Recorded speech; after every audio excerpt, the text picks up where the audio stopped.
Sorry guys, light चली गई थी इसलिए एकदम अंधेरा हो गया था और एब्रप्टली रोकना पड़ा वीडियो को। ठीक है, तो आपको दो वीडियोस में पार्ट पार्ट करके देखना पड़ेगा। तो प्रीवियस वाला वीडियो हाफ एन आवर का है तो you can not help it. ठीक है, तो please spare with that. And अब दूसरा वीडियो तुरंत शुरू कर लेना after studying that particular video. Okay, क्या बोल रहे देखो, हमने कहां पर रोक दिया था? पूरा ही पढ़ लेते हैं। Such additional expenditure caused by general pressure of the work in excess of normal capacity are charge to general production overhead account.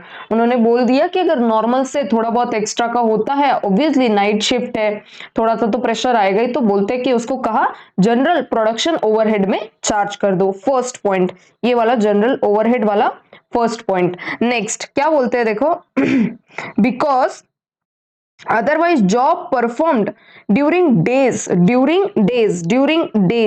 will be cheaper than the jobs completed during night, which by no means a fair proposition. ठीक है, दिन में जितना आप काम करते हो that is okay, normally पे हो सकता है, बट नाइट शिफ्ट का यू नीड टू पे समथिंग एक्स्ट्रा। और वो क्या बोलते हैं कि वो दिन में जो काम करते हो थोड़ा सा चीपर होता है। क्यों? क्योंकि रात में थोड़ा सा ज्यादा भी पे करो और plus night shift allowance extra जो पे कर रहे हैं ना, that is what night shift allowance. तो बोलते हैं that is not know means a fair proposition.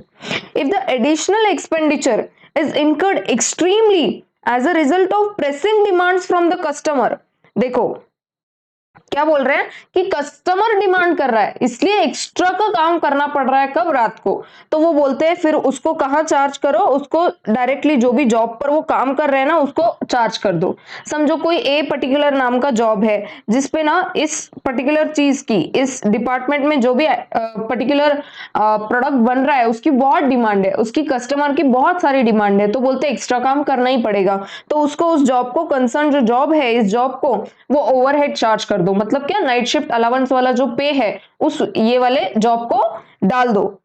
Next क्या बोलते हैं, on the other hand if night shifts are run for a fault of particular department, कोई पर्टिकुलर डिपार्टमेंट का fault है, छुट्टी मार लिया बहुत सारे एम्प्लॉइज ने उस पर्टिकुलर डिपार्टमेंट में, तो अब उनको नाइट शिफ्ट करना ही पड़ेगा। छुट्टी ले ली ना उन्होंने बहुत सारी, दिवाली हो गई, दिवाली के बाद भी और 10 दिन आए नहीं, फिर उसके बाद जो अगला हफ्ता रहेगा ना आए नहीं, और फिर आ गए एकदम सडनली 10 दिन बाद, तो वो पर्टिकुलर वीक रहेगा ना उसमें एक्स्ट्रा का काम करना पड़ेगा। तो इसलिए क्या बोलते हैं कि अगर उनके फॉल्ट, जो डिपार्टमेंट का फॉल्ट है, अगर उसके वजह से कुछ अगर उनको एक्स्ट्रा पे करना पड़ रहा है नाइट शिफ्ट अलाउंस, तो that should be charge to what? As a departmental overhead applicable to the concerned department. Departmental overhead normal है तो उसको, है ना, कस्टमर के डिमांड पे, तो उस पर्टिकुलर को जॉब पे, जो जॉब पे डिमांड है उस जॉब पे डाल दो। और अगर एक्स्ट्रा डिपार्टमेंट की गलती के वजह से हो रहा है तो उस पर्टिकुलर डिपार्टमेंट के ओवरहेड में डाल दो। वो बाद में फिर बॉसेस मैनेज कर लेंगे उनको कैसा मैनेज करना है। ठीक है, उनको फिर धमकी देना है, क्या बोलना है क्या नहीं बोलना है, उनका पे कट करना है, तो वो फिर बॉसेस देख लेंगे। Do you get this? Night shift allowance, paying extra, पढ़ लो एक बार।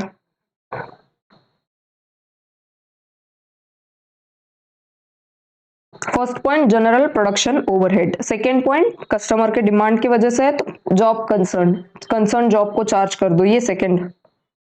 और थर्ड, अगर डिपार्टमेंट की गलती की वजह से है तो फिर डिपार्टमेंट ओवरहेड को चार्ज कर दो। Do you get this? Chart बनाना है तो प्लीज एक स्टिकी नोट ले लो, ऐसे 2-3 वो बना लो, ऐसे नाइट शिफ्ट अलाउंस पूरा लिखो और फिर ऐसे 3 एरो बना के लिख लो, नंबर 1, नंबर 2, नंबर 3। कर सकते हो इतना? Please do it. ऐसा कुछ काम रहा ना वो होमवर्क रहेगा, डू इट। जस्ट जहां पर मैंने 1 2 3 लिखा है ना, तो वहां पर आप ऐसे कर सकते हो कि स्टिकी नोट चिपका दो, उसके ऊपर लिखो, या तो ये कोई स्पेस है ना, ये स्पेस में लिख दो। ठीक है क्या? Do that.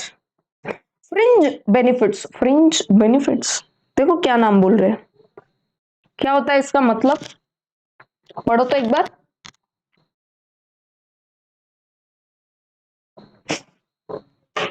फ्रिंज बेनिफिट्स वो होता है for the welfare of the employees, ये सारे चीजों पर एक्सपेंस होता है। जैसे अगर फैक्ट्री ऐसी है कि वहां पर थोड़ा सा खतरा है ना, कोई केमिकल फैक्ट्री है, वहां पर ऐसा है कि भाई उस फैक्ट्री से किसी की जान भी जा सकती है कभी कभी, है ना, हो सकता है ऐसा, कि कोई अगर रिस्की फैक्ट्री में कोई काम कर रहा है ना, तो उनको इंश्योरेंस निकाल के देते हैं, इंश्योरेंस निकाल के दो, तो वो किसके लिए काम करते हैं? For the benefit of the employees, है ना, उनके वेलफेयर के लिए। तो बोलते देखो normally such expenditure do not form part of their पे पैकेट, नॉर्मली तो वो उनके जो सैलरी है ना उसको चार्ज, मतलब उसका पार्ट नहीं है।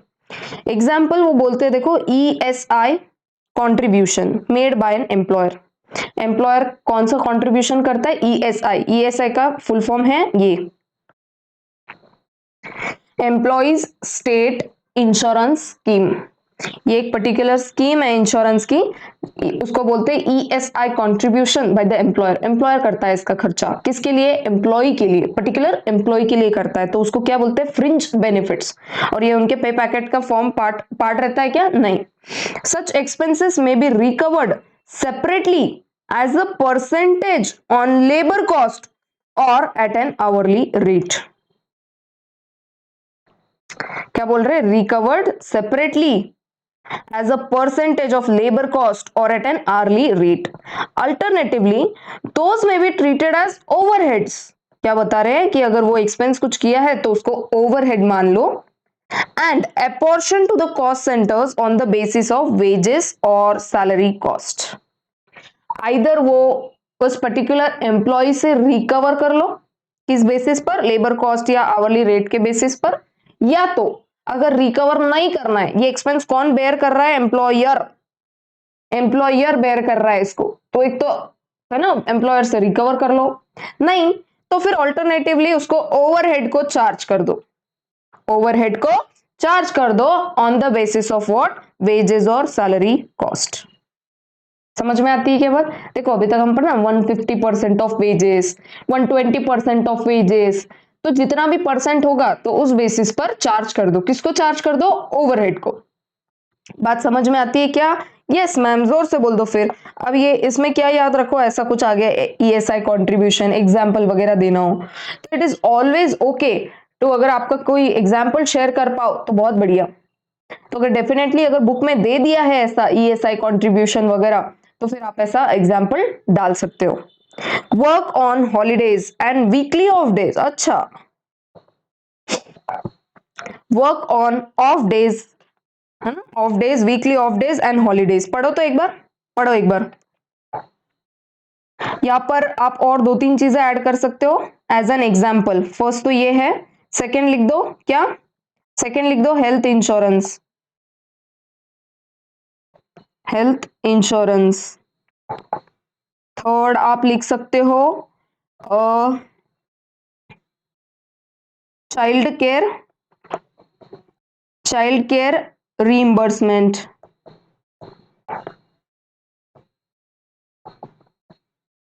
Child care reimbursement. और क्या एक आधा एग्जाम्पल लिख दो? Tuition assistance.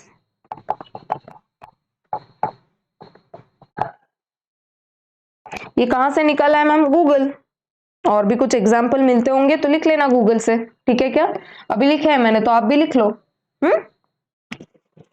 Work on holidays and weekly off days. पढ़ो तो क्या होता है इसका सिंपल मतलब है जिस दिन छुट्टी है उस दिन काम कर लो, और क्या वीकली ऑफ होता है मतलब क्या? एक तो सैटरडे संडे, नहीं तो फिर संडे छुट्टी, किसी को सैटरडे नहीं तो संडे तो पक्का ही छुट्टी होती है।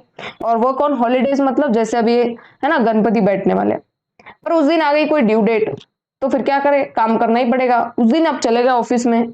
अच्छा फिर इंडिपेंडेंस डे, उस दिन भी काम चले गए, आप करने को चले गए ऑफिस में, उसको बोलते हैं हॉलीडे, जो एकदम पब्लिक डिमांड पर हॉलीडे होता है। और वीकली ऑफ डेज मतलब क्या? सैटरडे एंड संडे, वो तो हक है आपका, ठीक है क्या? तो बता दो उसका क्या है। ऑफ कोर्स जो भी अंडरलाइन किया है ना उसको पढ़ो। क्या बोल रहे हैं? Usually work on such days is to be paid at a higher rate than normal days grace. सच्ची बात है ना, ये बेचारे का छुट्टी जा रहा है, उसका संडे सैटरडे जा रहा है, उसका हॉलीडे जा रहा है, तो उसको एक्स्ट्रा का कुछ दो तो ही वो काम करने में थोड़ा इंटरेस्टेड रहेगा। फिर सैटरडे देखो, मंडे को काम कर लो, फ्राइडे तक काम कर लो, कोई प्रॉब्लम नहीं है, फ्राइडे तक एकदम ताकत से काम करने में, रात को भी बिठा लो, 2 बजे तक काम करवा लो, नो प्रॉब्लम। संडे को अगर आप बुला लिया तो भाई साहब ऐसा है कि अगर 2 घंटा भी बुलाया ना तो फिर वो मूड खराब, नहीं 2 घंटा भी नहीं जाऊंगा, वो 2 घंटे का भी कुछ एक्स्ट्रा दे दो उसको, कुछ नहीं तो पिज्जा ही खिला दो उसको, ठीक है क्या? तो बोलते हैं क्या, यूजुअल जो वर्क डेज पे देते हैं उससे थोड़ा ज्यादा दे दो, नॉर्मल डेज से थोड़ा ग्रेस दे दो।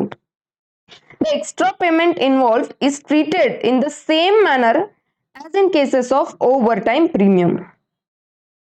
जैसा ओवर टाइम का प्रीमियम का देते हैं ना हम लोग, ओवर टाइम प्रीमियम याद करो, हम लोग पढ़ चुके हैं ओवर टाइम प्रीमियम किस तरीके से उसका वो CAS7 पढ़े थे ना, 2-3 पैटर्न्स पढ़े थे हमने कि नॉर्मल डेज पे हुआ तो क्या करेंगे। उसके बाद अगर कस्टमर बोल रहा है, कस्टमर की वजह से अगर ओवर टाइम कर रहे हैं तो, या तो फिर ऐसा हो गया कि बाबा कुछ तो अर्थक्वेक फ्लड कुछ आ गया उसके वजह से ओवर टाइम कर रहे हैं, तो एबनॉर्मल ओवर टाइम कर रहे हैं तो फिर अकॉर्डिंगली जैसा ओवर टाइम का हम लोग करते हैं ना ट्रीटमेंट वैसा करो एज स्टेटेड बिफोर। ये देखो बोल ही दिया उन्होंने, मैं बोलती क्या हूं, मैं जो बोलती हूँ वो बोल देते हैं ये लोग।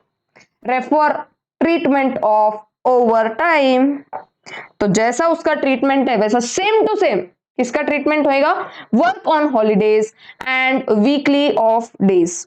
Normal wages are charge to direct to the work orders job process handle during the period. और जो नॉर्मल वेजेस है वो किसको चार्ज होते हैं, अपने डायरेक्ट जो भी जॉब परफॉर्म कर रहे हैं उसको। आई गेस थोड़ा लाइट का प्रॉब्लम हो रहा है, प्लीज बेयर विद दैट, ठीक है। एक तो लाइट डिम हो रही है प्लस थोड़ा बहुत लाइट का इशू है, ठीक है। तो आज के लेक्चर में आप थोड़ा सा बेयर विद दैट। समझ में आती है क्या बात? बहुत ही ज्यादा डिम हो गया क्या? वेट, ओके, अभी ठीक लग रहा है क्या? थोड़ा सा डिम था तो सॉरी उसके लिए गाइस। अभी पढ़ो तो, अटेंडेंस बोनस इजी है एकदम, ये तो होमवर्क भी दे दूं तो चलेगा, है ना। अटेंडेंस अटेंडेंस बोनस फिर भी एक बार पढ़ लो।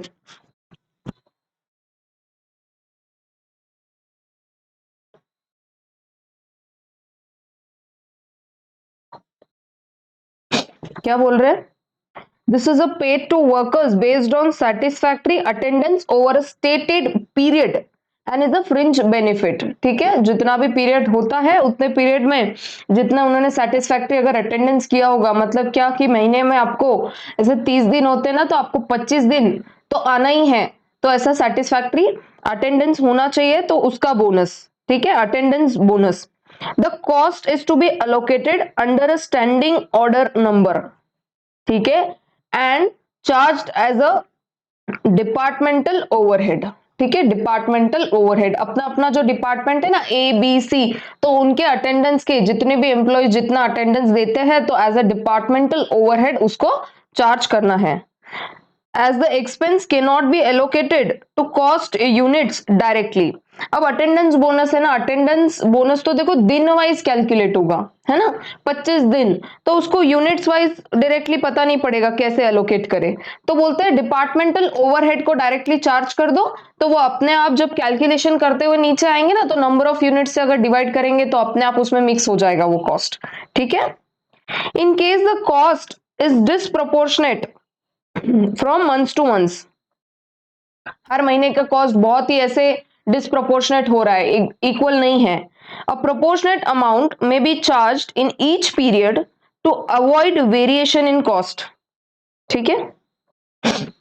When the cost is of regular nature it may be booked as a direct wages, regular nature का है तो बोलते हैं डायरेक्ट वेजेस में डाल दो, and charge by an inflated rate over the direct labour cost.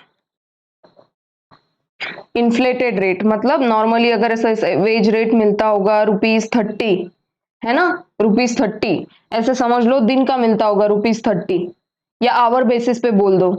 अगर अटेंडेंस अच्छे से होगा ना तो बोल देंगे चलो ठीक है 35 दे देंगे आपको। और ये जो है ना इन्फ्लेट करके बता दिया, ठीक है, क्या करके बता दिया, इन्फ्लेट करके बता दिया, वही बोल रहे हैं यहाँ पर, it is charged by an inflated rate over the direct labour cost. जितना भी पूरा टोटल कॉस्ट आ जाएगा ना, ऐसे नहीं तो एक काम करो, वो क्या बोलते हैं कि चलो ठीक है पूरा लेबर कॉस्ट निकाल लो, लेबर कॉस्ट पूरा निकाल लो और पूरे लेबर आवर्स निकाल लो, लेबर आवर्स निकाल लो, और ना जो भी रेट आएगा वो थोड़ा सा ज्यादा आएगा after adding this attendance bonus. अगर अटेंडेंस बोनस के बिना सपोज वही एग्जांपल ले लो 30 आ रहा है और अटेंडेंस बोनस ऐड करके आ रहा है 35, ठीक है क्या? तो वही बोलते हैं कि पूरे जो डायरेक्ट वेजेस है पूरा का पूरा टोटल अमाउंट है ना, तो उसको क्या करो, पूरा टोटल ले लो डिवाइडेड बाय जितने लेबर आवर्स है उतने, और अगर इन चार्ज कर दोगे तो थोड़ा सा रेट जो आएगा वो इन्फ्लेट होके आ जाएगा। ठीक है क्या? But this is however not a sound policy. समझने में ही थोड़ा दिक्कत है, तो बोलते हैं कि this is not a sound policy. तो अटेंडेंस बोनस, ठीक है क्या? Employer's contribution to employees provident fund, ये तो टैक्स में भी आप लोग पढ़ ही रहे होगे ना। Employer's contribution to employees provident fund, वो कुछ डिडक्शंस वगैरह में होता है ये, एटीसी वाला जो है ना सीरीज होता है, वो वाले डिडक्शंस में कुछ काम करता है ये। टैक्स में पढ़ोगे तो पता चलेगा, ठीक है। There is an obligatory charge, पढ़ो तो।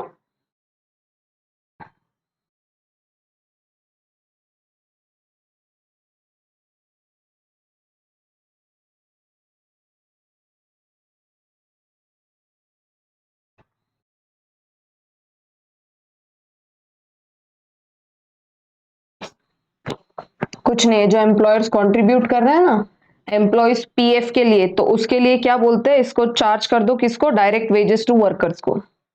ठीक है क्या? पीएफ प्रोविडेंट फंड मिलता ही है, सबको मिलता है, हर जनरली वर्कर्स को मिलता है ये। तो बोलते हैं कि पार्ट कर दो किसका? डायरेक्ट वेजेस का। ठीक है। और कैसे? ऊपर जो अभी हमने पढ़ा ना इन्फ्लेट करके, direct wages should be inflated for the cost involve and the products of the job.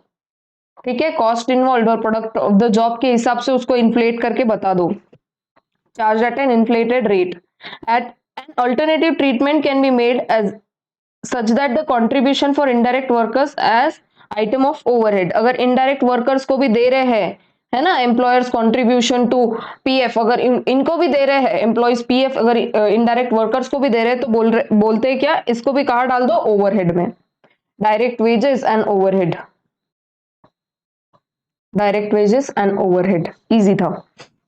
Lost time due to major overhauling of the machine as a result of severe breakdown. क्या बोलते हैं, देखो machines होती है, अगर उनका breakdown हो गया तो उसको ओवरऑलिंग लगेगा। ओवरऑलिंग मतलब उसका ऑयलिंग कर लो, अगर कहीं पे कोई पार्ट अगर अच्छे से नहीं चल रहा है तो किसी पर्टिकुलर आदमी को बुला लो जिसको उसका नॉलेज है, और उससे वो काम ठीक करा लो, सो दैट जो मशीन का ब्रेकडाउन है ना वो सीवियर ब्रेकडाउन ना हो अगली बार।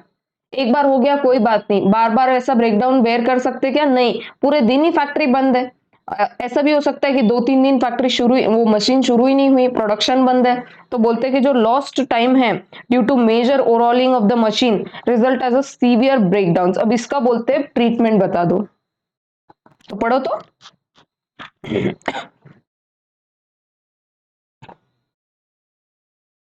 वो क्या बोलते हैं, अगर आपकी जो फैक्ट्री है ना, साल में एक बार तो ऐसा होता है कि पूरे जितने भी मशीन है सबका ओवरऑलिंग होता है। ठीक है, मतलब उसको मेंटेनेंस किया, मेंटेनेंस बोलते हैं जिसको। होता है ना, आप भी अपने जो गाड़ी होती है, मतलब क्या मोपेड बोलो, या आपका जो मोटरसाइकिल होता है, या आपकी कार बोलो, तो क्या करते हो आप साल में 1 या 2 बार आप उसको क्या करते हो, पूरा सर्विसिंग तो करवाते हो, 2 बार तो करवाते ही हो, उससे ज्यादा करवाना है तो गाड़ी और अच्छी रहेगी, बट देन उसको क्या बोलते हैं फिर? मेंटेनेंस। तो वैसे फैक्ट्री का भी होता है, entire factory. The related cost of such period consisting mainly of fixed cost is estimated.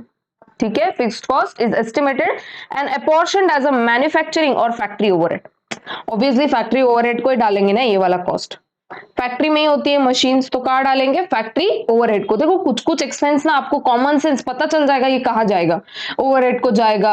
ये देखो अलग अलग नाम यूज किए, क्या? Production overhead, factory overhead, works overhead, तीनों ही सेम है। सिर्फ आप दिमाग लगा के यूज कर लेना कि कहाँ प्रोडक्शन ओवरहेड यूज करना है, कहाँ फैक्ट्री ओवरहेड यूज करना है, और कहाँ वर्क्स कॉस्ट यूज करना है। फैक्ट्री ओवरहेड बेस्ट ऑप्शन है, डाल दो फैक्ट्री ओवरहेड, या तो फिर ऑब्लिक करके दोनों लिख दो, फैक्ट्री कॉस्ट, वर्क्स कॉस्ट और प्रोडक्शन कॉस्ट। ठीक है क्या? तो कहाँ डालेंगे ये ओवरऑलिंग का खर्चा? फैक्ट्री ओवरहेड में, over the annual production. But a sudden and severe breakdown may upset the production plan and call for major overhaul of the machine.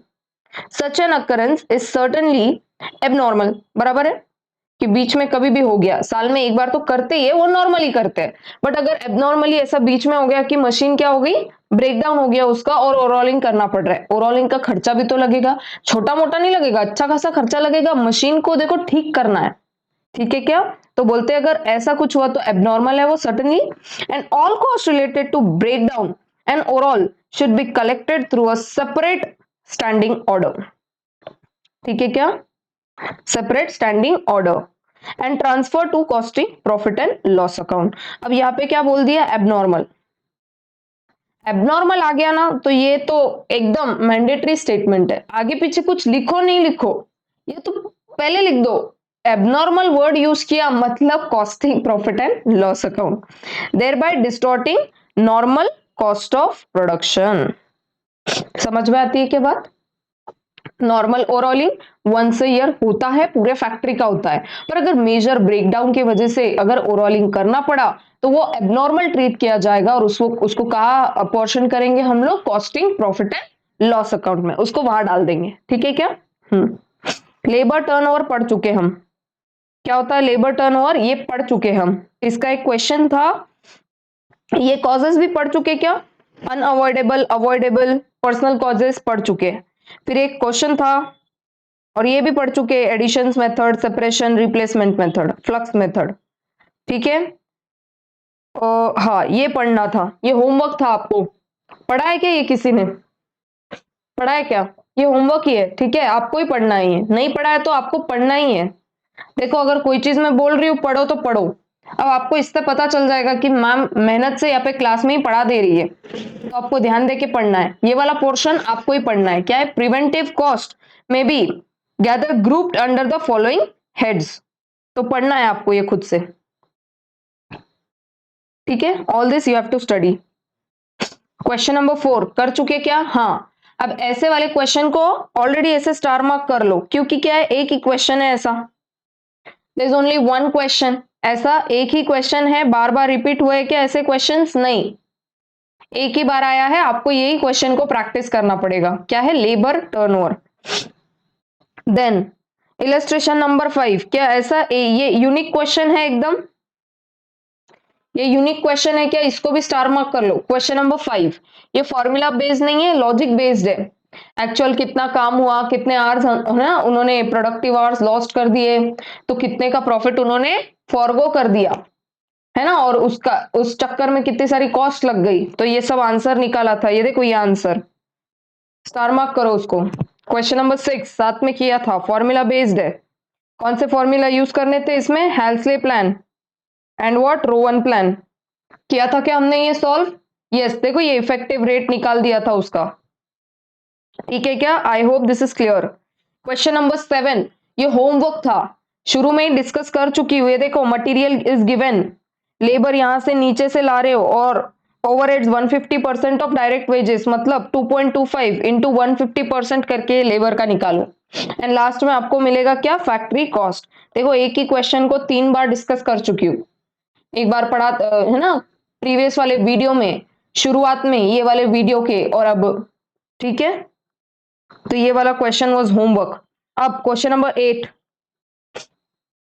Question number 8 थोड़े बहुत 2-3 क्वेश्चंस देख लेते हैं, उसके बाद ऊपर एक बार थ्योरी में जाएंगे, ग्रुप बोनस पढ़ लेंगे, जो प्रिवेंटिव अभी हमने ऊपर वाला पढ़ा ना वो आपको पढ़ना है, प्लीज आप उसको पढ़ने वाले हो, और अगर कुछ डाउट हो तो ग्रुप पे पोस्ट करने वाले हो, मैम ये समझा नहीं प्लीज बताओ, ठीक है, मैं वेट करूंगी कि मैम हम पढ़ चुके हो और हमको अंडरस्टैंड हो चुका, तो जिस दिन भी ये वीडियो देखो उस दिन मैसेज कर देना, मैम एक तो रिव्यू भी डाल देना, अभी तक जो पढ़ाया वो कैसा पढ़ाया, क्या है ना, क्या है क्या नहीं, मोटिवेशन मिल जाता है यार आपका, अगर रिव्यू कुछ अच्छा मिल जाएगा ना, उसको बाहर शेयर भी कर देंगे दूसरे स्टूडेंट्स के साथ, तो उनको पता पड़ जाएगा कि नहीं मैं अच्छा पढ़ाती हूँ, ठीक है, तो वो मेरी क्लास ज्वाइन करेंगे, तो आपकी वजह से वो करेंगे ज्वाइन, ठीक है, और उनका भी भला हो जाएगा आपके साथ, और आपको तो करना ही है खुद का भला, तो एक रिव्यू अच्छा सा लिख देना, उसके साथ में ये भी लिख देना मैम हम पढ़ चुके, ठीक है, उस दिन आपका मैसेज आना चाहिए मुझे, जिसका नहीं आया तो मैं समझ जाऊंगी कि उसने नहीं पढ़ा,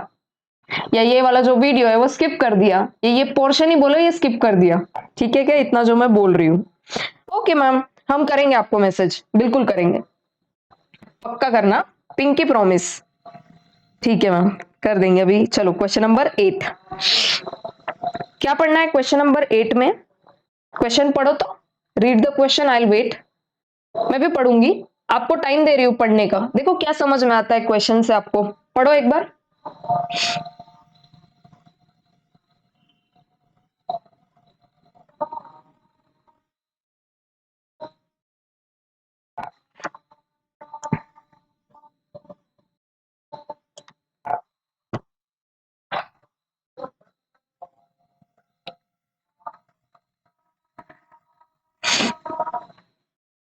थोड़ी सर्दी है यार, ठीक है, सर्दी मतलब बाहर ठंड है बहुत,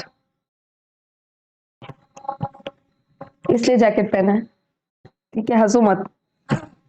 A worker under the Halsley method of remuneration has a day rate of rupees 12 per week of what 48 hours।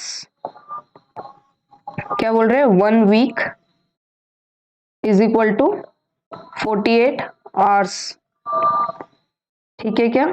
Plus a cost of living bonus of 10 पैसा, 10 पैसे का बोनस भी है, ठीक है कि ये देखो ये यहाँ पर बोनस दे रहे हैं, ओके, बोनस भी है 10 पैसे का, 10 पैसे per hour worked, per hour worked bonus दे रहे हैं 10 पैसे ऑफ पर आवर वर्कड। ध्यान रखो कॉस्टिंग में वर्ड टू वर्ड क्वेश्चन का पढ़ना जरूरी है। It is not important to directly jump to answer. और पहली चीज तो आप क्वेश्चन ऐसे एकदम पढ़ के ऐसा आंखें घुमा के ये नहीं बोल सकते कि मैम ये अभी बहुत डिफिकल्ट पेपर है। No, you have to read the question very very carefully. एक तो फर्स्ट चीज देखो, क्वेश्चन पेपर हाथ में आने के बाद it's your primary responsibility to read the question very carefully. Question का आंसर सॉल्व करना उतना महत्व का नहीं है। क्वेश्चन अगर आपको समझ में आता है तो आंसर खुद ब खुद आ जाएगा। इंफॉर्मेशन को ग्रास्प कर पाओ तो आंसर अपने आप आने वाला है, नो डाउट। बट अगर क्वेश्चन समझ में नहीं आया या आपको वो इंफॉर्मेशन नहीं पता किस चीज का क्या बोल रहे हैं तो नहीं सॉल्व कर पाओगे, और सॉल्व किया भी तो रॉन्ग सॉल्व हो जाएगा। तो ये क्या बोल रहे हैं देख लो यहाँ पर, 10 पैसा per hour worked, per hour worked, I am repeating again, per hour worked. He is given 8 hours task to perform. क्या बोल रहे हैं देखो, इसको ये जो वर्कर है ना इसको 8 घंटे का काम दिया है, एक टास्क दिया है कि परफॉर्म कर इस काम को, 8 घंटे में खत्म होना चाहिए, विच ही परफॉर्म्स इन 6 hours। अब इसको बोल दिया 8 घंटे में खत्म होना चाहिए, वो इतना एफिशिएंट निकला कि बोल दिया मैंने 6 घंटे में ही खत्म कर दिया। तो जो 10 पैसा है, जो अभी 10 पैसा बोल रहे हैं ना वो ऑफ आवर्स वर्क, तो 8 आवर्स को मल्टीप्लाई नहीं करेंगे, यहां पे मल्टीप्लीकेशन नहीं करेंगे। आवर्स वर्क कितना है? 6 आवर्स को फिर यहां पे करेंगे। तो समझ में आती है क्या बात आपको? कॉस्ट ऑफ लिविंग बोनस क्या किया देखो उन्होंने, 6 इंटू 0.1। तो ऐसे से बता रही हूं कि कैसे इंफॉर्मेशन को वो किया जा सकता है ना। आप थोड़ा सा हट सकते हो कि अरे अगर आपने इंफॉर्मेशन को बराबर से नहीं पढ़ा तो कर दोगे 8 hours इंटू 0.10, तो ऐसा नहीं करना है, ठीक है। तो वो किस चीज का बोल रहे हैं? 6 घंटे का। अभी next, he is allowed 30% of the time saved as premium bonus. क्या बोल रहे हैं देखो, हेल्सले में हम लोग कितना परसेंट बोनस देते हैं? 50% ऑफ द टाइम सेव्ड, उतने का बोनस देते हैं, 50% बोनस देते हैं नॉर्मली, फॉर्मूला वाइज देखो तो।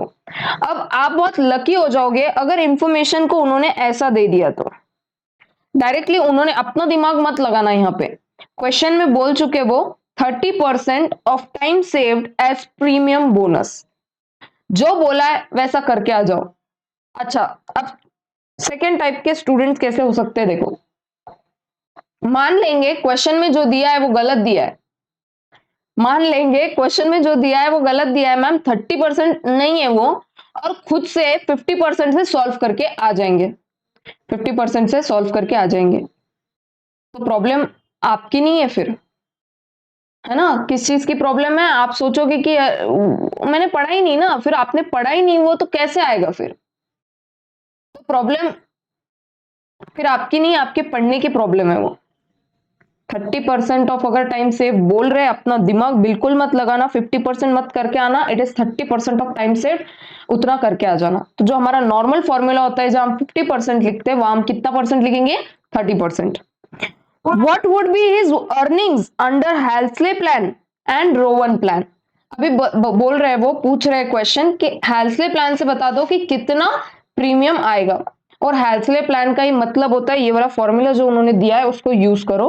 अब हैल्सले प्लान उन्होंने दे दिया, रोवन भी दे दिया। अब आप ऐसे सोचोगे अरे 50% का होता है हैल्सले, तो एग्जाम में बिल्कुल मत सोचना प्लीज। 30% बोला है, 30% से काम करके आना।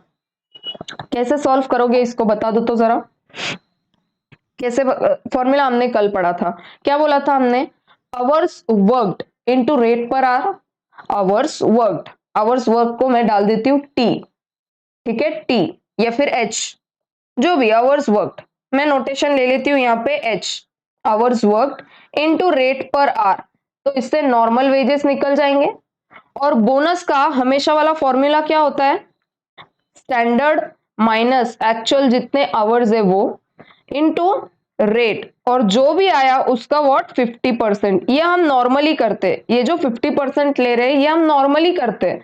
बट इन्होंने क्वेश्चन में क्या बोल दिया? हमको 50% नहीं लेना है, हमको लेना है कितना? 30%। तो निकाल दो, तो इससे आंसर आ जाएगा क्या? 6 इंटू कितना बोला है उन्होंने, कितना पैसा मिलेगा उनको, कितना पैसा मिलेगा? सॉल्व करना पड़ेगा वो। करो तो एक बार, कैसे सॉल्व करेंगे? दिमाग लगाओ। लगा लिया क्या दिमाग? रेट पर आवर, देखो तो क्वेश्चन में देखो एक बार, रेट पर आवर का कहीं पे दिया है क्या? अच्छा, रेट पर आवर अगर नहीं दिया है तो कहीं पे रेट ऐसा पूरा टोटल अमाउंट और आवर्स दे रखे हैं क्या? देखो तो एक बार फर्स्ट लाइन में कहीं पे कुछ दिखता है क्या? दिख रहा है क्या आपको? 12 पैसे है और पर वीक कितने आवर्स है? 48 आवर्स। तो ऐसे लिखो तो चलेगा क्या? वो क्या बोल रहे हैं? डे रेट कितना है? 12 डिवाइडेड बाय कितने घंटे हैं? कितने घंटे? 48 आवर्स। तो क्या पर आवर रेट निकल जाएगा क्या इससे? पर आवर रेट निकल जाएगा क्या? यहां से निकालो फिर। 12 डिवाइडेड बाय 48 करो, 0.25 लिखो ये आंसर। 0.25 ये क्या रेट आ गया? Per hour. सारी इंफॉर्मेशन क्वेश्चन में देके नहीं रखेंगे, आपको निकालनी पड़ेगी। तो आपको कैसे निकालनी पड़ेगी? फिर ऐसे एक एक तार जोड़ना पड़ेगा, फॉर्मूला लिखो, फिर ये ऊपर का जो ड्रॉ किया है ना इसको एक बार देखो, कौन सा इंफॉर्मेशन कब यूज करना है। Do you get this? समझ में आती है क्या बात आपको? ओके, तो कितना आ गया पर आवर का रेट? 0.25। 0.25 तो लिख दो यहाँ पर, 6 इंटू 0.25। ये 0.25 देखो यहां से आया है, वर्किंग नोट से निकाला है हमने, तो यहाँ पर एक छोटा सा ऐसा लिख दो वर्किंग नोट। ओके, अभी 30% of standard minus actual hours into rate, कैसे करोगे उसको? कैसे लिखोगे ब्रैकेट में? थोड़ा सा ऐसा दूर लिखते हो, मतलब मैं परसेंट लिख पाऊंगी फिर। ठीक है क्या? बोल दो, स्टैंडर्ड कितना है? स्टैंडर्ड कितना है? 8 आवर्स है स्टैंडर्ड। देखो ना यहाँ पर 8 घंटे का काम था, 6 घंटे में कर चुका वो, तो मुंह जबानी निकल जाएगा, बट देन स्टिल लिखते 8 माइनस 6, 8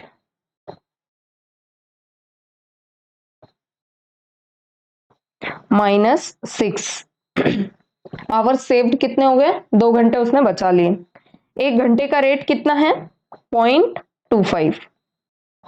0.25 ठीक है क्या? 0.25। और इसका क्या लेना है? 30% लेना है। 30% निकाल लो, 30% उसका 30%। करो सॉल्व। 8 माइनस 6 इंटू 0.25, उसका 30%। 0.15 आता है क्या? 0.15। 0.15 ऊपर का निकाल लो, पूरा टोटल कितना है? 6 इंटू 0.25, 6 इंटू 0.25, 1.5 आया क्या?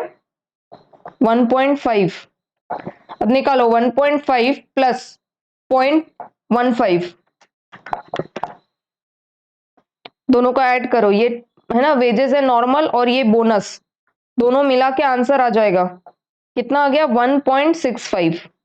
1.65। अब एक और चीज याद रखनी है, क्या मैम, ये वाला देखो, ये बोल दिया था उन्होंने 10 पैसा लिविंग बोनस, और किसका बोला था, ऑफ आवर्स वर्कड। तो अब इसमें आपको ऐड कर देना है, बस ऐड लिविंग बोनस, कितना है वो 0.10 इंटू आवर्स वर्क कितने 6 आवर्स, निकाल दो तो कितना आएगा वो 0.60।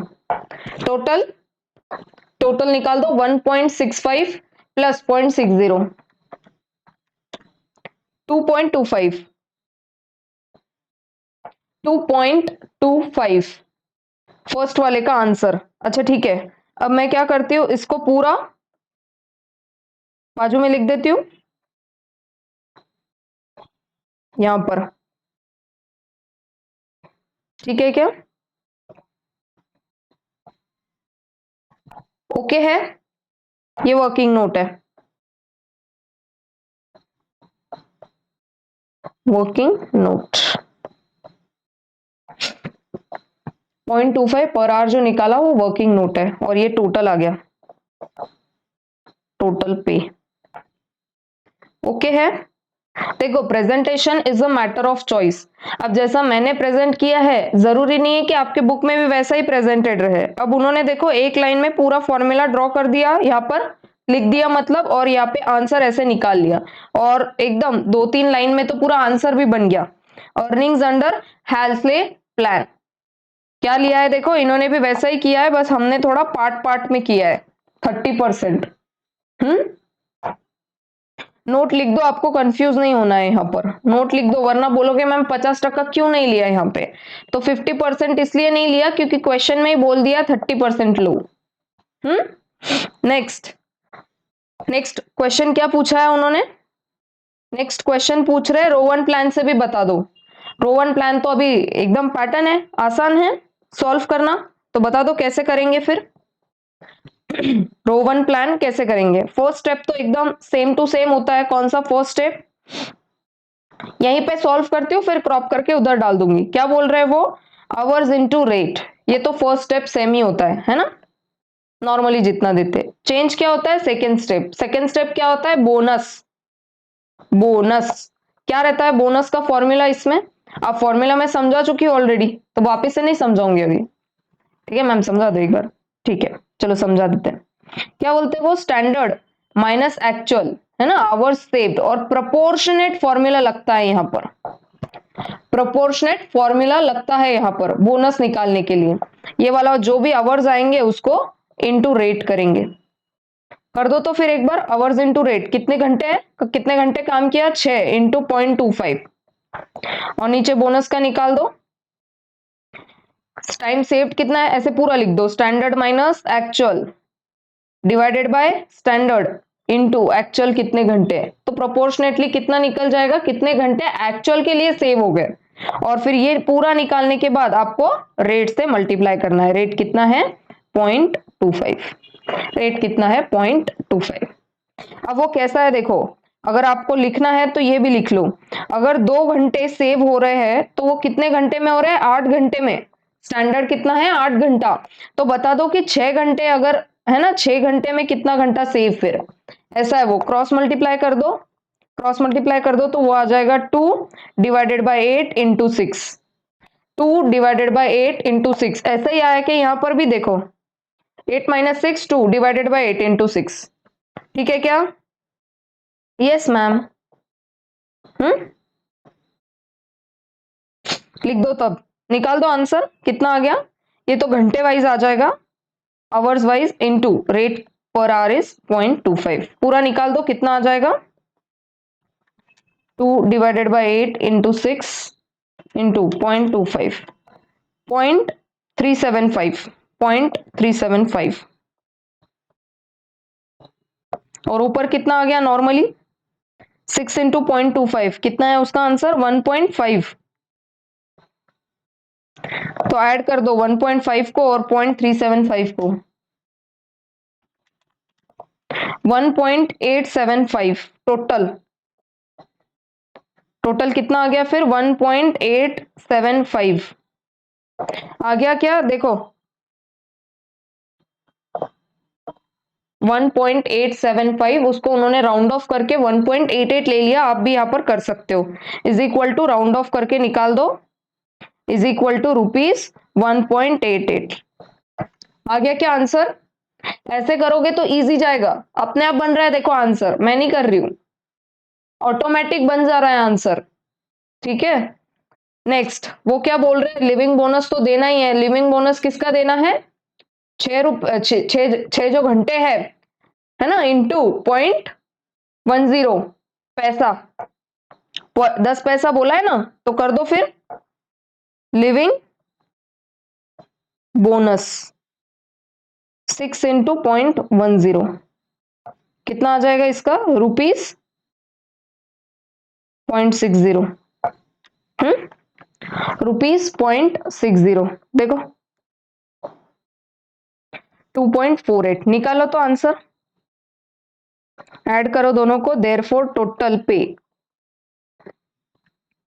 रो 1 में कितना निकाल लिया? 1.88 प्लस 0.6 2.48 2.48 समझ में आती है क्या बात? अच्छा, अब इसको भी मैं क्रॉप करके वहां पे वो साइड ले लेती हूँ, so that easy for you to write down then. ठीक है, आपके लिए आसान होगा वो।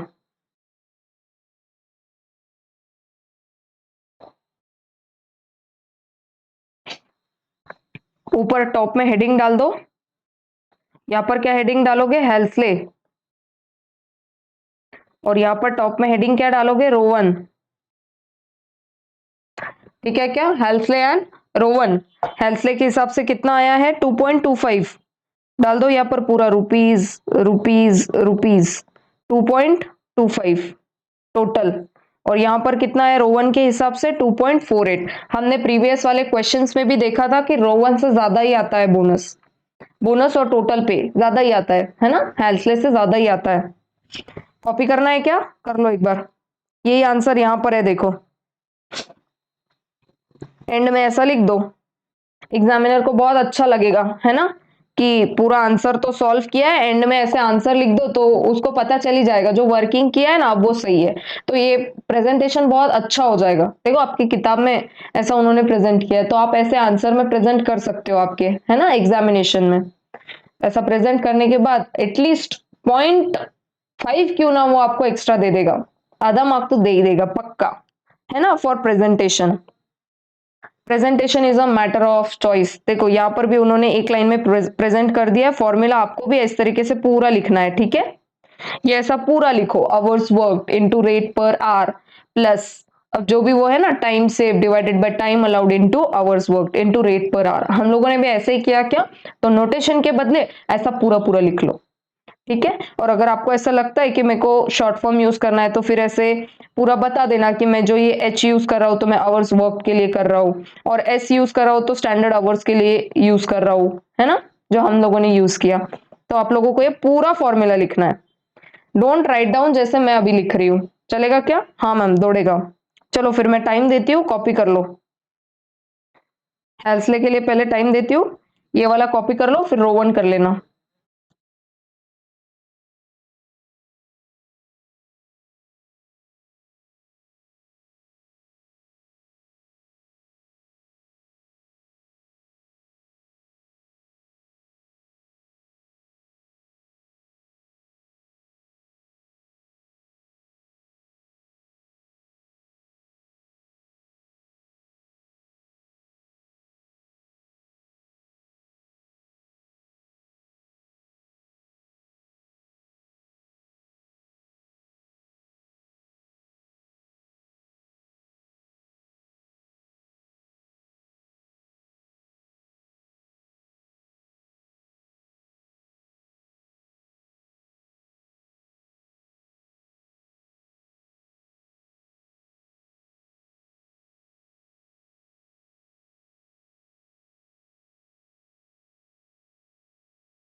ठीक है, कर लिया क्या कॉपी आपने? हेल्सले एंड रोवन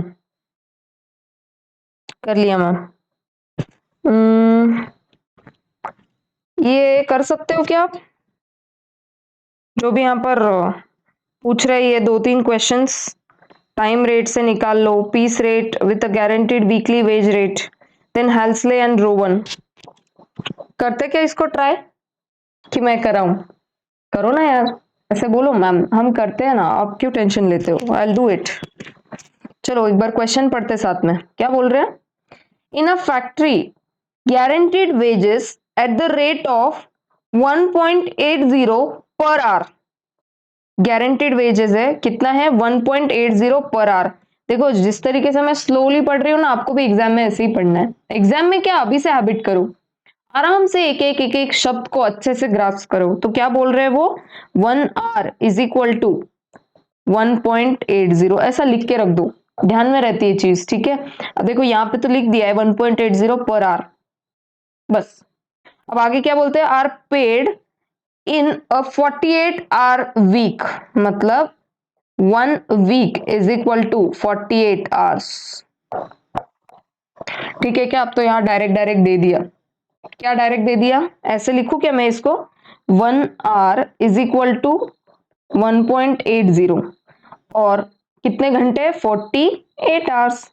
तो बता दो कितने हैं टोटल, कर दो फिर सॉल्व। कैसे करोगे सॉल्व? आता है कि नहीं सॉल्व करते? 48 आवर्स इंटू 1.80, ये निकाल दो यहाँ का क्वेश्चन मार्क। कितना आएगा? रुपीस 48 इंटू 1.80, बता दो कितना आएगा? 86.4। सिंपल था क्या?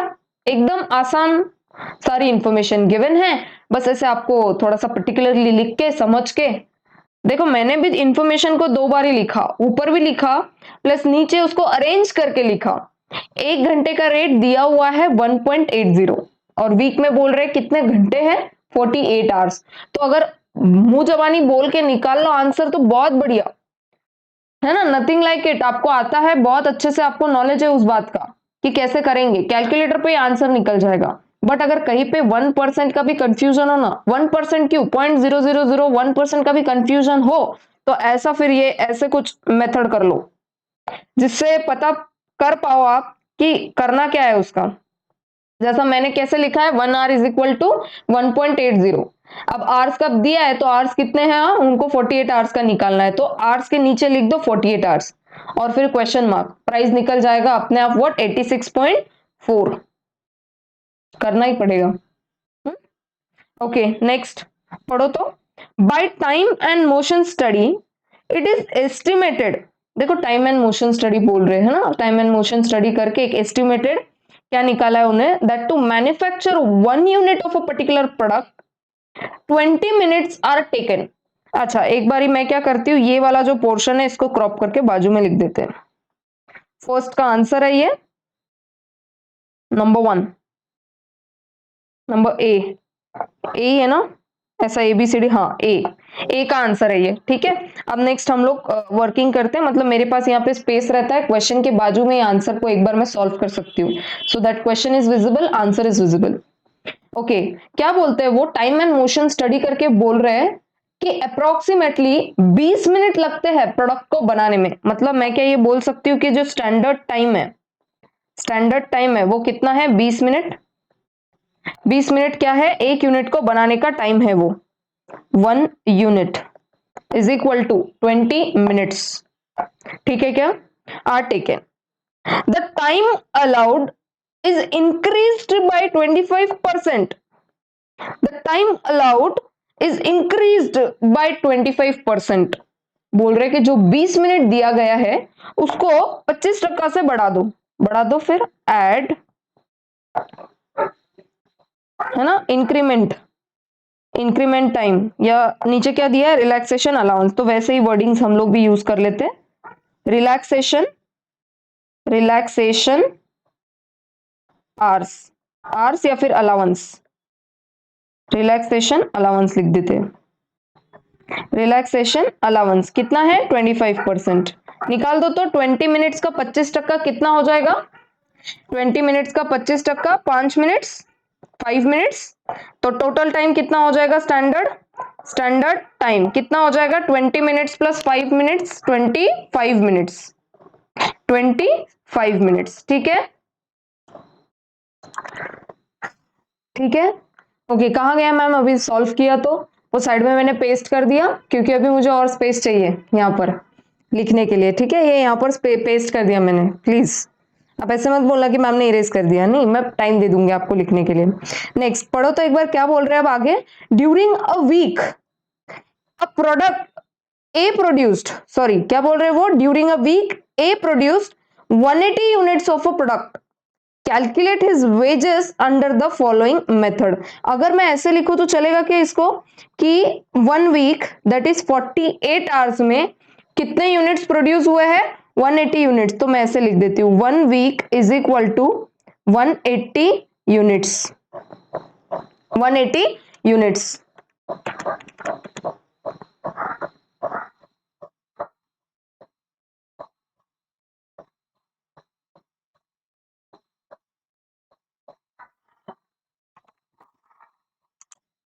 ठीक है, देखो कैसे है ये, 1 वीक में कितने यूनिट्स बन रहे हैं? 180 यूनिट। ठीक है, ये इंफॉर्मेशन को हम बाद में यूज करेंगे, अभी के लिए देखो क्या यूज करेंगे हम इंफॉर्मेशन। अभी हमने क्या निकाला? स्टैंडर्ड टाइम कितना लगता है? 25 मिनट। किसका स्टैंडर्ड टाइम है? 25 मिनट्स, और अंडर अ पीस रेट, मतलब एक यूनिट बनाने को 25 मिनट लगता है। क्या मैं ऐसे लिखूं क्या? I will write down this way, 1 unit is equal to 25 minutes, 1 unit is equal to 25 minutes. पर अगर मुझे 1 घंटे का रेट निकालना है, मतलब व्हाट, 60 मिनट्स में कितने यूनिट्स बनते हैं? ध्यान से सुनो मैं क्या बोल रही हूं। देखो कंफ्यूज हो जाओगे अभी तो समझ नहीं पाओगे, मैं अच्छे से समझा रही हूँ, प्लीज एकदम ध्यान दे दो, फोकस करो। क्या बोल रहे हैं वो? 1 यूनिट को बनाने में कितना वक्त लगता है? रिलैक्सेशन अलाउंस, मतलब आइडल टाइम जो कुछ है वो ऐड करके कितना लग रहा है? ऐसे समझो 20 मिनट तो वो एक्चुअली काम कर रहा है, 5 मिनट आइडल टाइम ऐड करके लग रहा है 25 मिनट्स 1 यूनिट बनाने को। हमको निकालना है 1 घंटे में कितने यूनिट्स बनते हैं, क्योंकि हमको आवरली रेट दिया है। एक सेकेंड मैं बताती हूँ, वो जो 1.8 है ना क्वेश्चन में, जो 1.8 गिवन है, ये 1.8 ये 1 घंटे का रेट है, 1 घंटे का रेट है, इसलिए हमको जो यूनिट्स निकालना है ना वो भी 1 घंटे में कितने प्रोड्यूस हो रहे हैं वो निकालना है। तो निकालो वाला एक बार, कैसे निकालोगे इसको? How would you use this information, है ना? 1 घंटा मतलब 60 मिनट्स। क्या ऐसा थोड़ा सा ऐसा बाजू में लिखो तो चलेगा? 1 hour is equal to 60 minutes. ये कॉमन सेंस है, अगर ये नहीं पता तो फिर I can't help it. 1 hour is equal to 60 minutes, तो यहाँ पे लिखो फिर 25 मिनट्स के नीचे लिखो 60 मिनट्स, तो आपको यहाँ पर आ जाएंगे कि 1 घंटे में कितने यूनिट्स बनते हैं। कैसे यूज करोगे इस इंफॉर्मेशन को?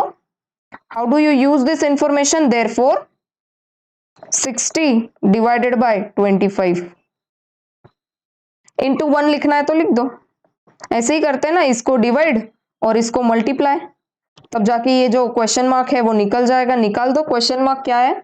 60 डिवाइडेड बाय 25,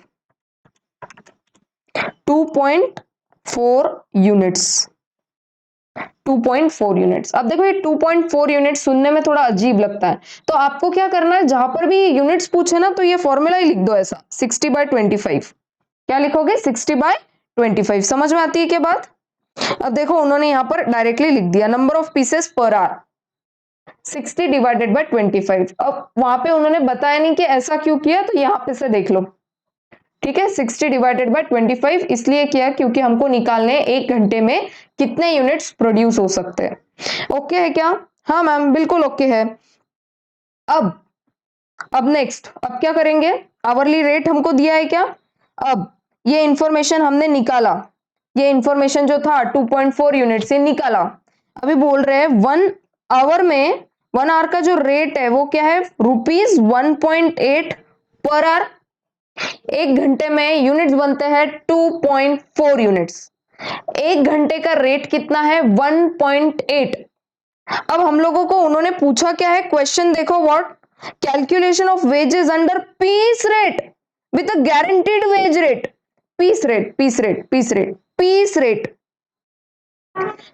पीस रेट। तो अभी हमको तो ये आवर का रेट दिया है, 1.8 जो है वो 1 घंटे का रेट दिया है। एक यूनिट का कितना रेट होगा, एक यूनिट का कितना रेट होगा, क्या ये इंफॉर्मेशन यूज करके आप निकाल सकते हो क्या? Can you use this information and find out the value of 1 unit is equal to how much rupees?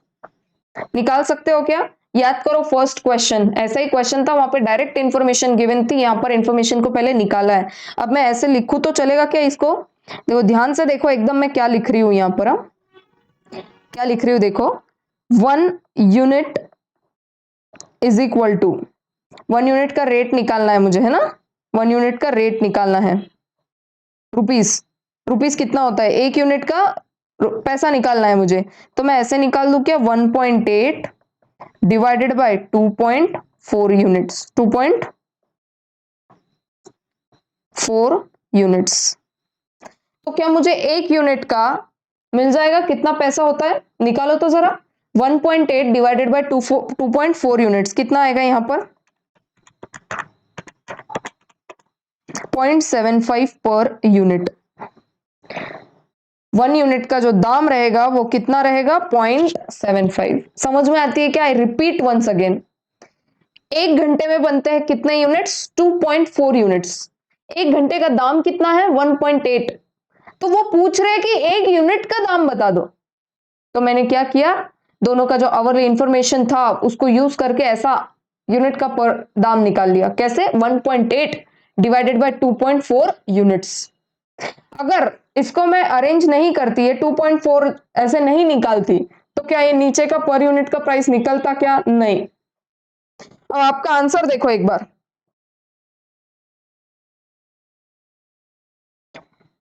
Answer देख लो एक बार, ऐसा कुछ दिया है और आंसर तो हमारे जैसे ही आया है सेम, बट थोड़ा सा देखो अब समझने में दिक्कत हो जाएगी कि ऐसा क्यों निकाला है। ठीक है क्या, मैंने भी बीच में देखो 2 सेकंड का पॉज ले लिया था कि मतलब मैं कैसे समझाऊं आपको इसको एक बार। तो इस तरीके से मैंने समझाया है इसको। ठीक है क्या, सबसे पहले निकाल दो, एक्चुअली प्रॉब्लम क्या है, 25 मिनट में बोल रहे 1 यूनिट बनता है, तो निकालना है क्या, 60 मिनट्स में कितने यूनिट्स बनेंगे। अब वो निकल गया, 1 घंटे का दाम दिया हुआ है, इट इज गिवन, ये वाला जो है ना इंफॉर्मेशन, दिस इज गिवन, ये गिवन है। फिर वहां से क्या निकल गया, हमको 1 यूनिट का दाम बता दो, प्राइस दिया हुआ है 1 घंटे का, हमको निकालना है यूनिट का, क्यों, क्योंकि बोल रहे हैं 1 वीक में कितने यूनिट्स बनते हैं, 180 यूनिट्स। 1 वीक में कितने यूनिट्स बनते हैं, 180 यूनिट्स। अब आपको दाम पता है, नंबर ऑफ यूनिट्स पता है, पूरा निकाल लो तो पीस रेट से, गारंटीड पीस रेट से प्राइस क्या है, गारंटीड पीस रेट का प्राइस कितना आ गया, 0.75। नंबर ऑफ यूनिट्स कितने हैं, 180 यूनिट्स। क्या यहां से पीस रेट का गारंटीड रेट से प्राइस निकल जाएगा, यस निकल जाएगा क्या, यस। ये देखो earnings under piece rate 180 units है, 1 यूनिट का हमने दाम निकाल लिया 0.75, कर दो मल्टीप्लाई, यू गेट द, है ना, पीस रेट से कितना आएगा। तो यहां पर हमारे वर्किंग में करना है, तो मैं यहां पर लिख देती हूं कि वो 1 वीक में कितने यूनिट्स बनाते हैं, 180 यूनिट्स, 180 यूनिट्स। 1 यूनिट का दाम उन्होंने कितना दिया है, यहां पर मैं लिख देती हूँ, 1 unit is equal to rupees 0.75। तो बता दो 180 यूनिट्स का कितना, 180 यूनिट्स का कितना। तो क्या इस इंफॉर्मेशन को मैं ऐसे लिख सकती हूँ, 180 units into 0.75 is equal to, निकाल दो कितना आएगा, रुपीज 135, रुपीज 135। क्या समझ में आता है क्या? आना ही पड़ेगा, देखो लाना ही पड़ेगा समझ में, प्रैक्टिस, प्रैक्टिस, पैटर्न बनने के लिए प्रैक्टिस करना जरूरी है, मैं भी करती हूँ। आई सॉल्व योर प्रॉब्लम्स, पहले एक बार मैं सॉल्व कर लेती हूँ, बुक में ही कर लेती हूँ, मेरे पास हार्ड कॉपी है बुक का, तो मैं बुक में सॉल्व कर लेती हूँ। बट है ना, कभी कभी मुझे सोचना पड़ता है कि प्रेजेंट कैसे करूँ आपके लिए इसको, तो फिर मुझे थोड़ा पॉज लेके ऐसा सब बताना पड़ता है कि 1 यूनिट के लिए 25 मिनट है, फिर बता दो 60 मिनट के लिए कितना। तो ये थोड़ा प्यारा प्रेजेंटेशन है, समझदार है एकदम प्रेजेंटेशन ये, तो इसको भी ऐसे क्रॉप करके बाजू में, ऐसे लिख लेंगे। ठीक है क्या? एक्स्ट्रा का कुछ है, मैं इरेज कर देती हूँ। और कुछ है क्या एक्स्ट्रा का यहाँ पर लिखा हुआ? नहीं। ठीक है, ए और बी का आंसर निकल गया। सी का यहाँ पर लिखती हूँ, मतलब यहाँ पर पेस्ट करूंगी। क्या है देखो। ओ ओ यार, थोड़ा सा देख लो ना, इधर उधर एकदम टच वाला है ना ये आईपैड, तो बहुत ही सॉफ्ट काम करता है एकदम। तो कुछ, हाँ बराबर हो गया। ओके, अब सी, सी में क्या पूछ रहा है? Halsey premium bonus, Rowan premium bonus. ये तो इजी गो रहेगा अभी। क्या करते हैं इसमें, क्या करते हैं इसमें हेल्सले में? हेल्सले में हमको घंटे चाहिए रहते, देखो। अब देखो कैसे है, मैं फॉर्मूला लिखती हूँ पहले, यहाँ पर हेल्सले का फॉर्मूला लिखते हैं। हेल्सले लिखती हूं मैं, hours worked into rate per hour. Hours worked into rate per hour. क्या आवर्स वर्कड दिए है क्या? एक वीक के आवर्स कितने हैं वो दिए है क्या? नहीं। एक वीक के तो यूनिट्स दिए, 1 वीक के यूनिट्स दिए हैं 180। मुझे क्या निकालना है? Per hour. ये क्या है? पर आवर, 1 घंटा में कितना काम होता है। घंटे कितने ले रहे हैं वो, 180 जो यूनिट्स है ना, उसके लिए कितने घंटे लग रहे हैं, मुझे वो निकालना है। क्योंकि rate per hour, rate per hour क्या निकला है हमारा? निकाल दिया है क्या हमने रेट पर आवर? नहीं। देखो कैसे करेंगे उसको। मैं ऐसे लिखती हूँ, 1 आवर इज इक्वल टू, नहीं ऐसे लिखो, 1 आवर नहीं, 1 यूनिट इज इक्वल टू, कितने मिनट्स लगते हैं? 25 मिनट्स। रुपीस क्या 25 मिनट है वो। 1 unit is equal to 25 minutes. ऐसा ही है क्या? अब मुझे क्या निकालना है?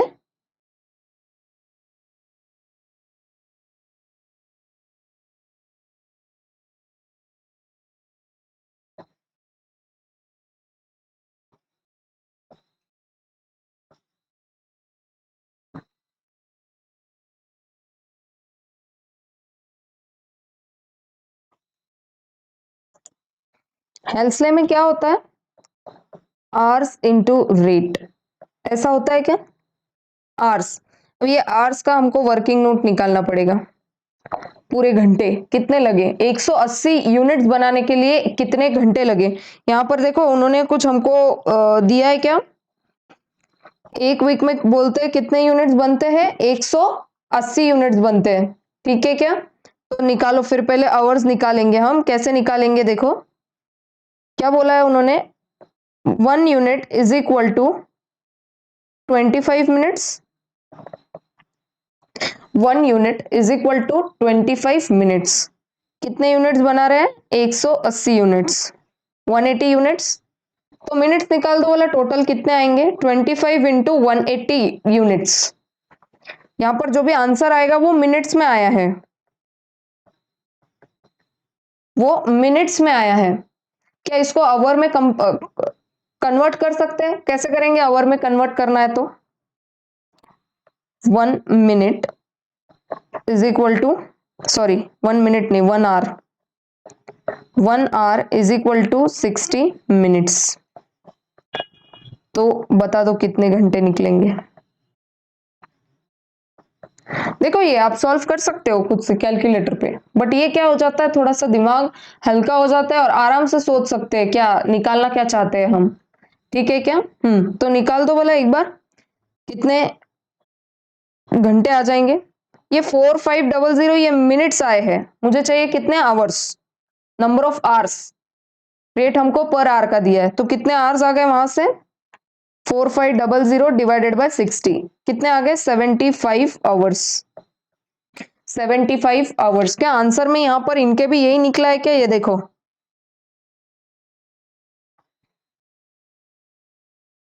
यही निकला है क्या? हाँ, बट इन्होंने जो डायरेक्टली कर दिया है ना, उसमें थोड़ा समझने में प्रॉब्लम हो जाती है। 180 इंटू 25, हमने भी वही किया क्या? हाँ, 180 इंटू 25 कितने आ गए मिनट्स? 4500 मिनट्स।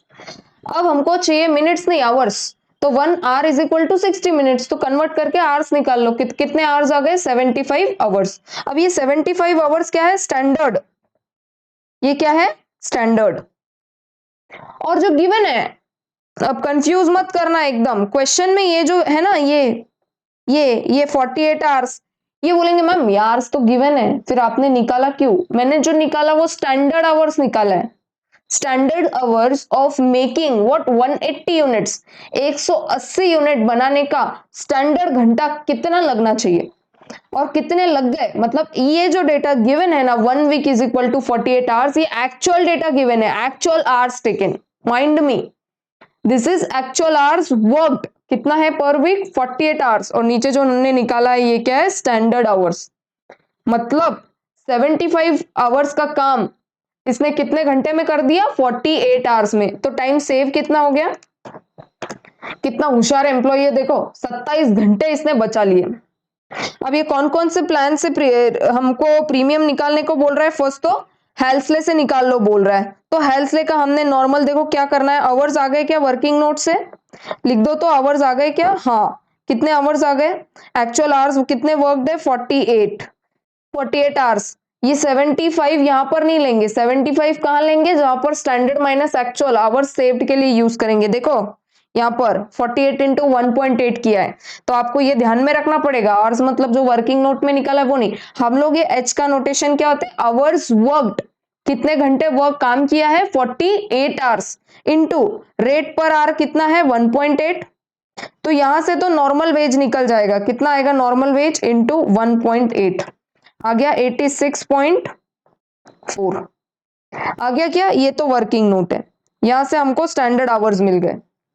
नेक्स्ट नीचे लिखती हूँ बोनस, बोनस का फॉर्मूला बता दो एक बार, कितना है, स्टैंडर्ड माइनस कितने एक्चुअल आवर्स है इनटू रेट। पहले तो आवर्स सेव निकाल लो, कितने घंटे सेव किए हैं, how many hours are saved, कैसे निकालेंगे वो, 75 माइनस 48 आवर्स, कितने घंटे सेव कर लिए, 27 hours, 27 hours are saved hours. पर आवर का रेट कितना है, 1.8, तो कर दो पूरा solve, bonus S minus H into R, और पूरे का हमको कितना लेना है, 50%, 50% लेते हैं ना, तो कर दो 27 इंटू 1.8, इसका 50%, करो तो 24.3 रुपीज, 24.3, दोनों को ऐड करो, 86.4 24.3, 110.7, 110.7, 110.7। बुक में आपके चेक कर लो एक बार आंसर, क्या यही आंसर आया है क्या इनका भी,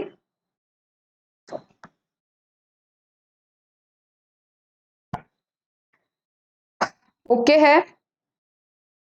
देखो एक एक लाइन में सॉल्व कर दिया और हमारा कितना लंबा आंसर बना है, डू यू गेट दिस, ऐसे ही सॉल्व करना है तभी वो अंडरस्टैंड होगा। हेल्सले का आंसर निकल गया क्या, क्रॉप करके उधर सेव कर देती हूँ, कहां पे, सी का आंसर, ठीक है क्या, 110.7, ये क्या है, हेल्सले से निकाला है, ओके। बाद में टाइम दूंगी लिखने के लिए। अब नेक्स्ट क्या पूछ रहा है, वो लास्ट वाला क्वेश्चन, रो 1 प्रीमियम बोनस, क्या ये होमवर्क दे दूं, क्या होमवर्क से ये निकल जाएगा क्या, वैसे ही करना है जैसा ये किया है। देखो 75 आवर्स, पहले 75 आवर्स, 75 आवर्स, ये आवर्स तो सेम है, फर्स्ट आंसर तो हमेशा सेम ही रहता है, step 1 is always same, hours into rate, कितने हैं 48 इंटू 1.8, ये सेम ही रहेगा क्या, हाँ। चेंज क्या होगा, बोनस, बोनस कैसा निकालोगे, S minus H divided by S into H, निकाल दो कितने घंटे आएंगे यहां से, ऐसे नीचे लिखती हूँ 75 माइनस 48 डिवाइडेड बाय 75 इंटू 48, निकाल दो कितने घंटे आएंगे यहां से,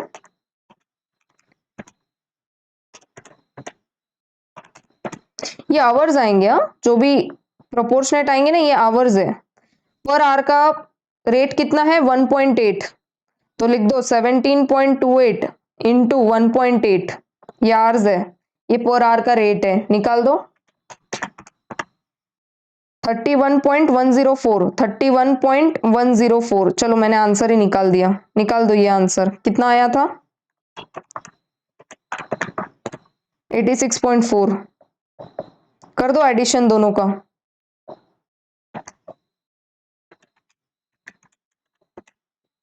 117.504, 117.504 टोटल।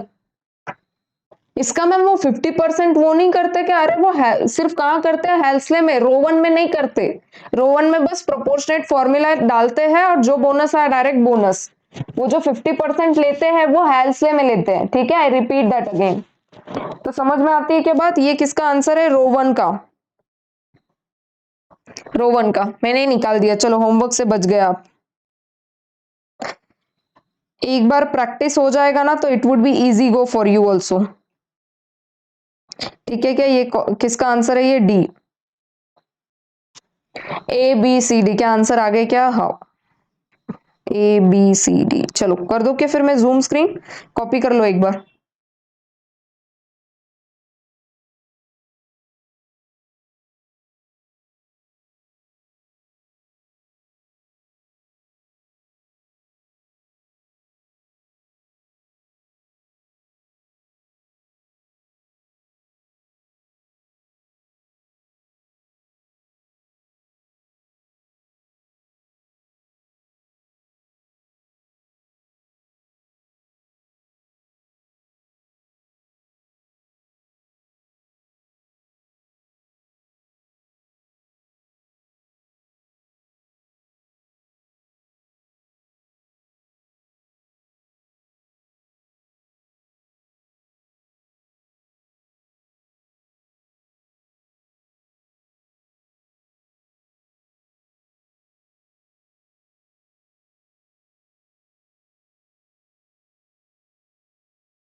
ठीक है क्या?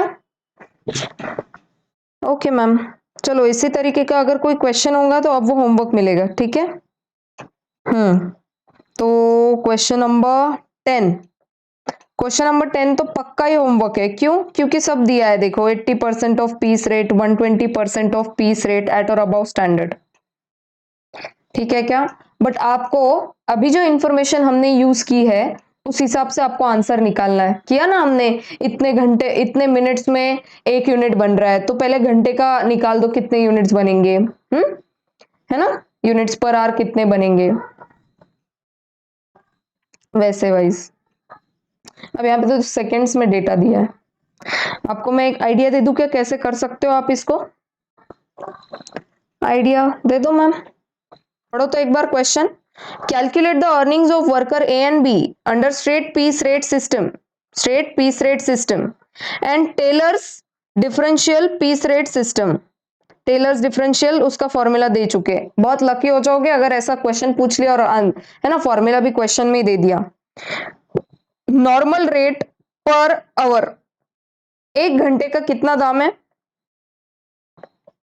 1 आवर इज इक्वल टू ₹1.8। ऐसे लिखो इंफॉर्मेशन, ऐसे लिखोगे ना presentation of answer would not be hard for you.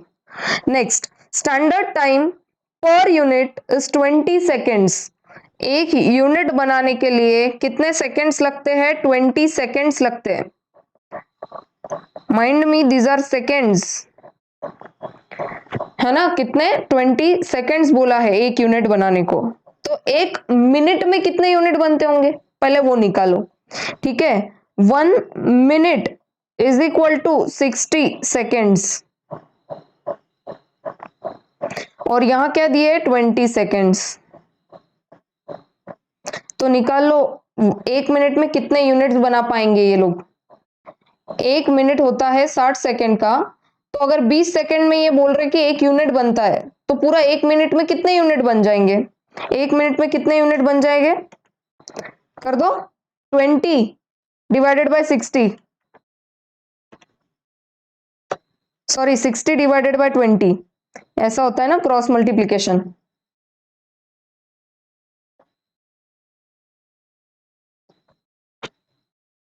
नहीं सॉरी, आपको ऐसे लिखना पड़ेगा ये information, not like this, not like this.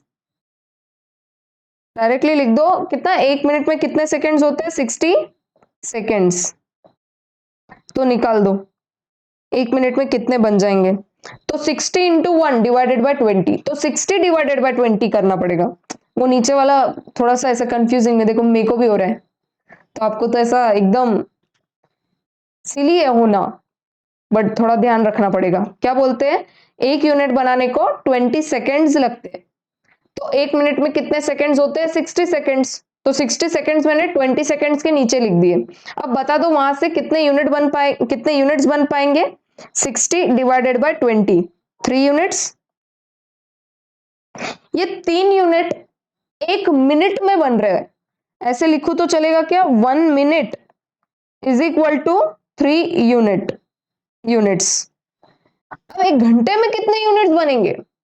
1 घंटे में कितने मिनट्स होते हैं? ये देखो डेटा जिस तरीके का दिया है ना वैसा लिखो। अब 1 घंटा लिखूंगी, 1 लिखूंगी तो आंसर आएगा क्या? नहीं, अभी मिनट्स बोला है, तो 1 घंटे में कितने मिनट्स होते हैं? 60 मिनट्स। 60 मिनट्स, तो निकाल दो 60 मिनट्स मतलब 1 घंटे में कितने यूनिट्स बनेंगे? तो 60 इंटू 3, करेक्ट है? 60 इंटू 3 कितना निकल जाएगा आंसर यहां से? 180 units. 180 units. 60 minutes is equal to, अगर 3 यूनिट्स है, sorry 1 minute is equal to 3 units है, तो 60 मिनट्स में मतलब 1 घंटे में कितने यूनिट्स बन पाएंगे? तो 180 यूनिट्स बन पाएंगे। और क्या बोल रहे हैं देखो, 1 घंटे का रेट कितना है? 1.80। 1.80, ये ऐसा क्रॉप करके नीचे लाती हूं मैं।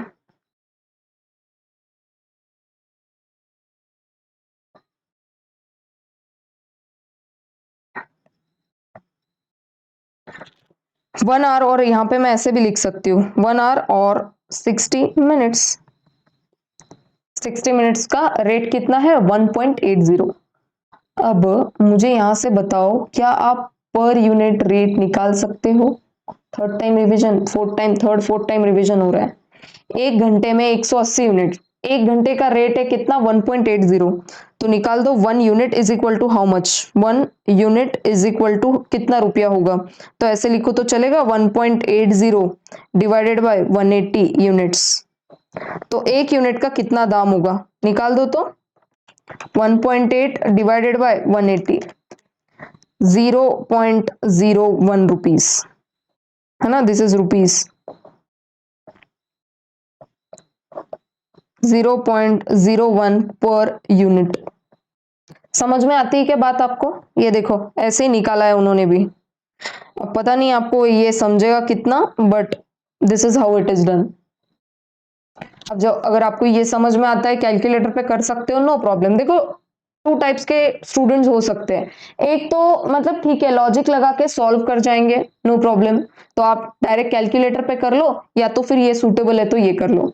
और जो सेकंड टाइप के स्टूडेंट्स है, मतलब क्या कि मैम हमको थोड़ा सा समझने में प्रॉब्लम होती है जो क्वेश्चन में बोला है, तो उसको थोड़ा प्रेजेंट करके बता दो तो आसानी से समझ में आ जाता है, तो फिर उनके लिए ये वर्किंग है। मैं तो सजेस्ट करूंगी कि सभी स्टूडेंट्स जो भी वीडियोस देख रहे हैं, आपको इसका हेल्प हो ना हो वर्किंग नोट्स का, प्लीज लिख लो। ये आपको कंफ्यूजन नहीं, हमेशा आपको है ना एक हेल्प ही देगा। तो मैं एकदम डिटेल में लिख रही हूँ इसको, समझ में आती है क्या बात आपको? हम्म, समझ में आती है क्या? देखो पूरा लिखा है, 1 unit is equal to 20 seconds, है ना? तो 1 मिनट में कितने सेकेंड्स होते हैं? 60, तो पर मिनट 3 यूनिट्स बन रहे हैं। पर आवर में कितने बनेंगे? 180। क्यों ऐसा निकाला पर आवर? क्योंकि हमको रेट जो दिया है ना वो पर आवर का दिया है, तो हमको यूनिट्स भी पर आवर निकालने पड़ेंगे, तभी हमको जो पर यूनिट रेट निकाल रहे हैं ना नीचे 0.01 वो आएगा, एट पर कंपेयर करना पड़ेगा।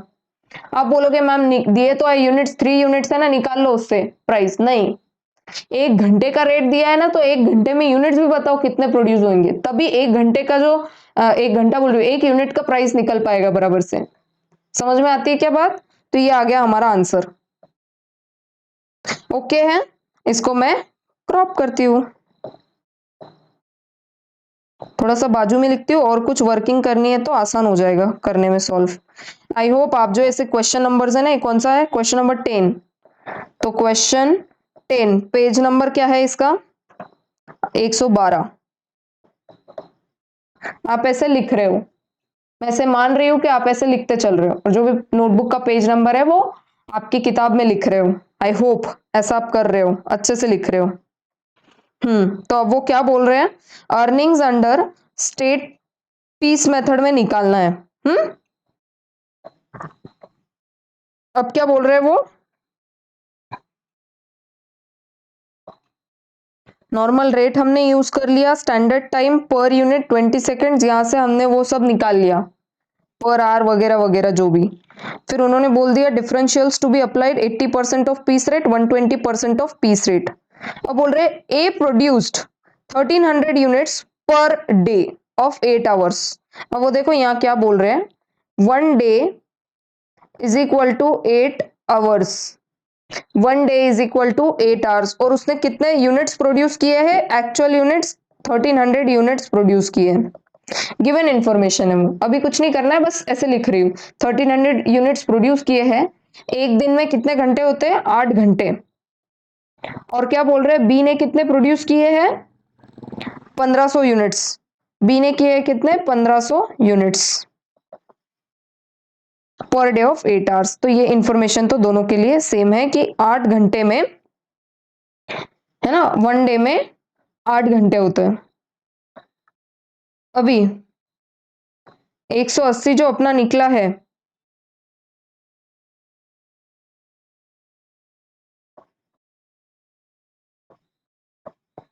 वो ये जो 180 यूनिट्स निकला है, देखो यहाँ पर 1 घंटे में बनते हैं क्या ये 60 मिनट्स, वन है ना, 60 मिनट्स में कितने यूनिट्स बन रहे हैं? 180। 1 घंटे में 180 यूनिट बन रहे हैं। समझ में आती है क्या बात? लिंक करो इंफॉर्मेशन। 1 घंटे में 180 यूनिट्स बन रहे हैं, तो क्या मैं ऐसे लिखूं? तो क्या मैं ऐसे लिखूं? यहाँ पर नहीं, नीचे लिखती हूँ। अब ये तो गिवन इंफॉर्मेशन है, this is given 1 hour is equal to 180 units. Working note है ना, उधर है ना वर्किंग नोट, वहां से लाए ये। 1 hour is equal to 180 units. अब एक दिन में बोल रहे हैं 8 घंटे होते हैं, 8 आवर्स में कितने यूनिट्स बनेंगे? स्टैंडर्ड कितने यूनिट्स बनने चाहिए, कितने बनाए हैं एक्चुअल ये तो दे रखा है उन्होंने, एक्चुअल यूनिट्स कितने बनाए वो दे दिया है, आपको स्टैंडर्ड बताना है। वो क्या बोल रहे हैं क्वेश्चन में, बता दो कि पर डे जो होता है ना वो 8 घंटे का होता है, मतलब 8 घंटे में कितने यूनिट्स बनने चाहिए, तो निकाल दो 180 यूनिट्स इंटू 8 आवर्स, कितना आ जाएगा? How many units? 1, एक सेकेंड, 1440 यूनिट्स। ये क्या आ गया फिर? ये स्टैंडर्ड। समझ में आती है क्या बात आपको? Standard production in actual time, ये वाला जो इंफॉर्मेशन है ना जो अभी सॉल्व कर रहे हैं, ये आपको स्टैंडर्ड जो होता है ना, स्टैंडर्ड कॉस्टिंग उसमें भी काम में आता है। Standard production in actual time, ऐसे वर्डिंग्स वहां भी यूज होते हैं। मतलब क्या बोल रहे हैं कि एक्चुअल टाइम कितना अलाउड है, 8 घंटे एक दिन का। तो बता दो कि कितना यूनिट प्रोड्यूस कर पाएंगे। अब वो क्या बोल रहे हैं, स्टैंडर्ड 1 घंटे में 180 यूनिट प्रोड्यूस कर पाते हैं।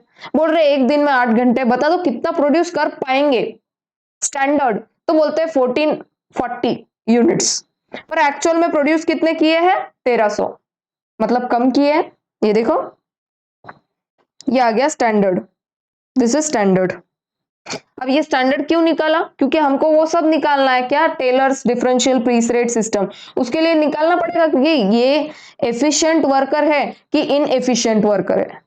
अगर इनएफिशिएंट वर्कर होगा तो उसको क्या देंगे, 80%, 80% ऑफ पीस रेट देंगे उसको। और अगर एफिशिएंट होगा तो उसको क्या देंगे, 120% ऑफ पीस रेट देंगे। Do you get this, do you get this. अब देखो क्वेश्चंस क्या क्या पूछे हैं उन्होंने, कैसे कैसे आंसर निकालना है। फर्स्ट बोला है straight piece rate system, straight piece rate system. क्या एक यूनिट का प्राइस हमको पता है, क्या एक यूनिट का प्राइस हम लोग निकाल चुके हैं। हाँ मैम निकाल चुके, 0.01 पर यूनिट निकाल दिया क्या, देख लो यहाँ पे पर यूनिट, देखो कहां पर निकाला है हमने पर यूनिट का प्राइस। ये देखो 1 यूनिट इज इक्वल टू 0.01 निकाल दिया रुपीस। अब एक्चुअल में ये कितना प्रोड्यूस कर रहा है, ए और बी। ये थोड़ा सा ऐसा प्रेजेंट कर दो अब इसको, या तो फिर हाँ चलो ठीक है यहां पर ही कर देते हैं। First piece rate system, piece rate system से निकाल दो, क्या है, ए और बी है, जो भी है ए और बी है। तो इसके एक्चुअल कितने हैं, एक्चुअल यूनिट्स 1300 1500 ऐसे लिख दो, 1300 और ये 1500। और पर यूनिट कितना निकला है, पॉइंट 0.01, 0.01 से निकाल दो आंसर। डू इट, है ना, आंसर निकाल के लिखो वहां पर। ये देखो सॉल्व किया है उन्होंने, स्ट्रेट पीस रेट, कितना पीस प्रोड्यूस किया और पर यूनिट का प्राइस हम निकाल चुके 0.01। ओके अब मजा तो तब आएगा जब Taylor's differential piece rate use करेंगे। यहीं पे कर देंगे टेलर्स डिफरेंशियल पीस रेट कर देते हैं, यहीं पे आगे निकाल देंगे। ये निकाल दो इसका पहले आंसर आप लोग। नेक्स्ट टेलर का पहले फॉर्मूला लिख दो। एफिशिएंट नहीं होगा तो देंगे 80% ऑफ पीस रेट, और एफिशिएंट होगा तो देंगे 120% ऑफ पीस रेट। क्या ए एफिशिएंट है, कितने यूनिट्स बनाने चाहिए स्टैंडर्ड, स्टैंडर्ड यूनिट्स कितने बनाने चाहिए, 1440 इतने बनने चाहिए थे। ए ने कितने बनाए, 1300, मतलब ये इनएफिशिएंट है, इन एफिशिएंट। और ये क्या है, एफिशिएंट है ना। 1440 यूनिट्स बनाने थे, कितने बनाए, 1500, ज्यादा बनाए। तो अब ये यहां पर मैं लिख दूं, इसको मिलेगा 80% ऑफ पीस रेट, है ना, और इसको मिलेगा 120% ऑफ पीस रेट। निकाल दो 80% ऑफ पीस रेट, 80% ऑफ ऐसे लिख दो तो चलेगा, 80% ऑफ 0.01, है ना, कितना आ गया वो, रुपीस 0.008। और यहां पर 120% मतलब 120% मतलब 120% ऑफ 0.0, सॉरी ऐसा ही है ना आंसर। हाँ कितना आ जाएगा वो, 0.012।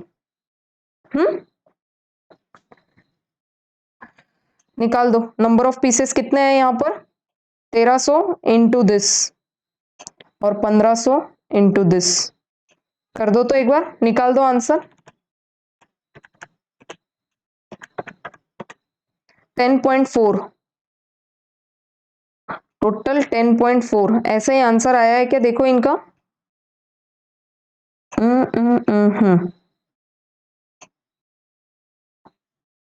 10.42, जो भी पूरा एक साथ निकालना है। ये देखो एफिशिएंसी कम है, वो तो यूनिट्स देख के पता चल जाता है ना, ये डिवाइड ना भी करो आप, ये नहीं भी करो, ठीक है क्या, ये नहीं भी करो तो भी समझ में आ जाता है वहां से कि इनएफिशिएंट है वो, जितना स्टैंडर्ड प्रोड्यूस करना था उससे कम ही किया है, मतलब 100% से कम ही है। तो इनएफिशिएंट ऐसा डायरेक्टली ऐसा भी लिखो तो चलेगा, या तो फिर ऐसा भी प्रेजेंट करो तो लिख दो, परसेंट निकाल दो, कोई प्रॉब्लम नहीं है। ये देखो यहाँ पर है क्या है, 100% से कम है तो दे दिया 80%, और ये 100% से ज्यादा है तो दे दिया कितना, 120% of what, piece rate, 80% of piece rate, और जितने प्रोड्यूस किए उससे मल्टीप्लाई कर दिया, है ना, लिख दो, यहाँ का भी आंसर निकाल दो। तो please help me solve this answer also. कितने, 1500 यूनिट्स है, 1500 इंटू 0.012, रुपीज 18, रुपीज 18 आया क्या, हाँ ये 10.42। बाकी आंसर्स भी निकल चुके क्या, ये भी निकल गया, ये भी निकल गया, 13 15, ऊपर का भी हमने निकाल दिया, नॉर्मल पीस रेट और standard production in actual time निकाल चुके क्या हम, हाँ। तो ये लिख दो फिर अब बाजू में, एक सेकेंड, मैं वहां क्रॉप करके लिखती हूँ नीचे।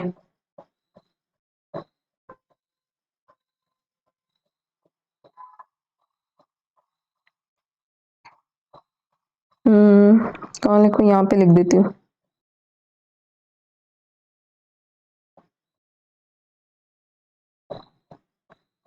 स्टैंडर्ड यूनिट्स, ठीक है, बन गया क्या पूरा आंसर, यहाँ पे लिख दो 13, रुपीज 13, रुपीज 15, पीस रेट के हिसाब से। और ये वाला जो वर्किंग किया है ना यहाँ पर, ये किस हिसाब से किया है, टेलर, तो मैं यहाँ पर ऐसे लिख देती हूँ, ध्यान में रहना चाहिए, टेलर।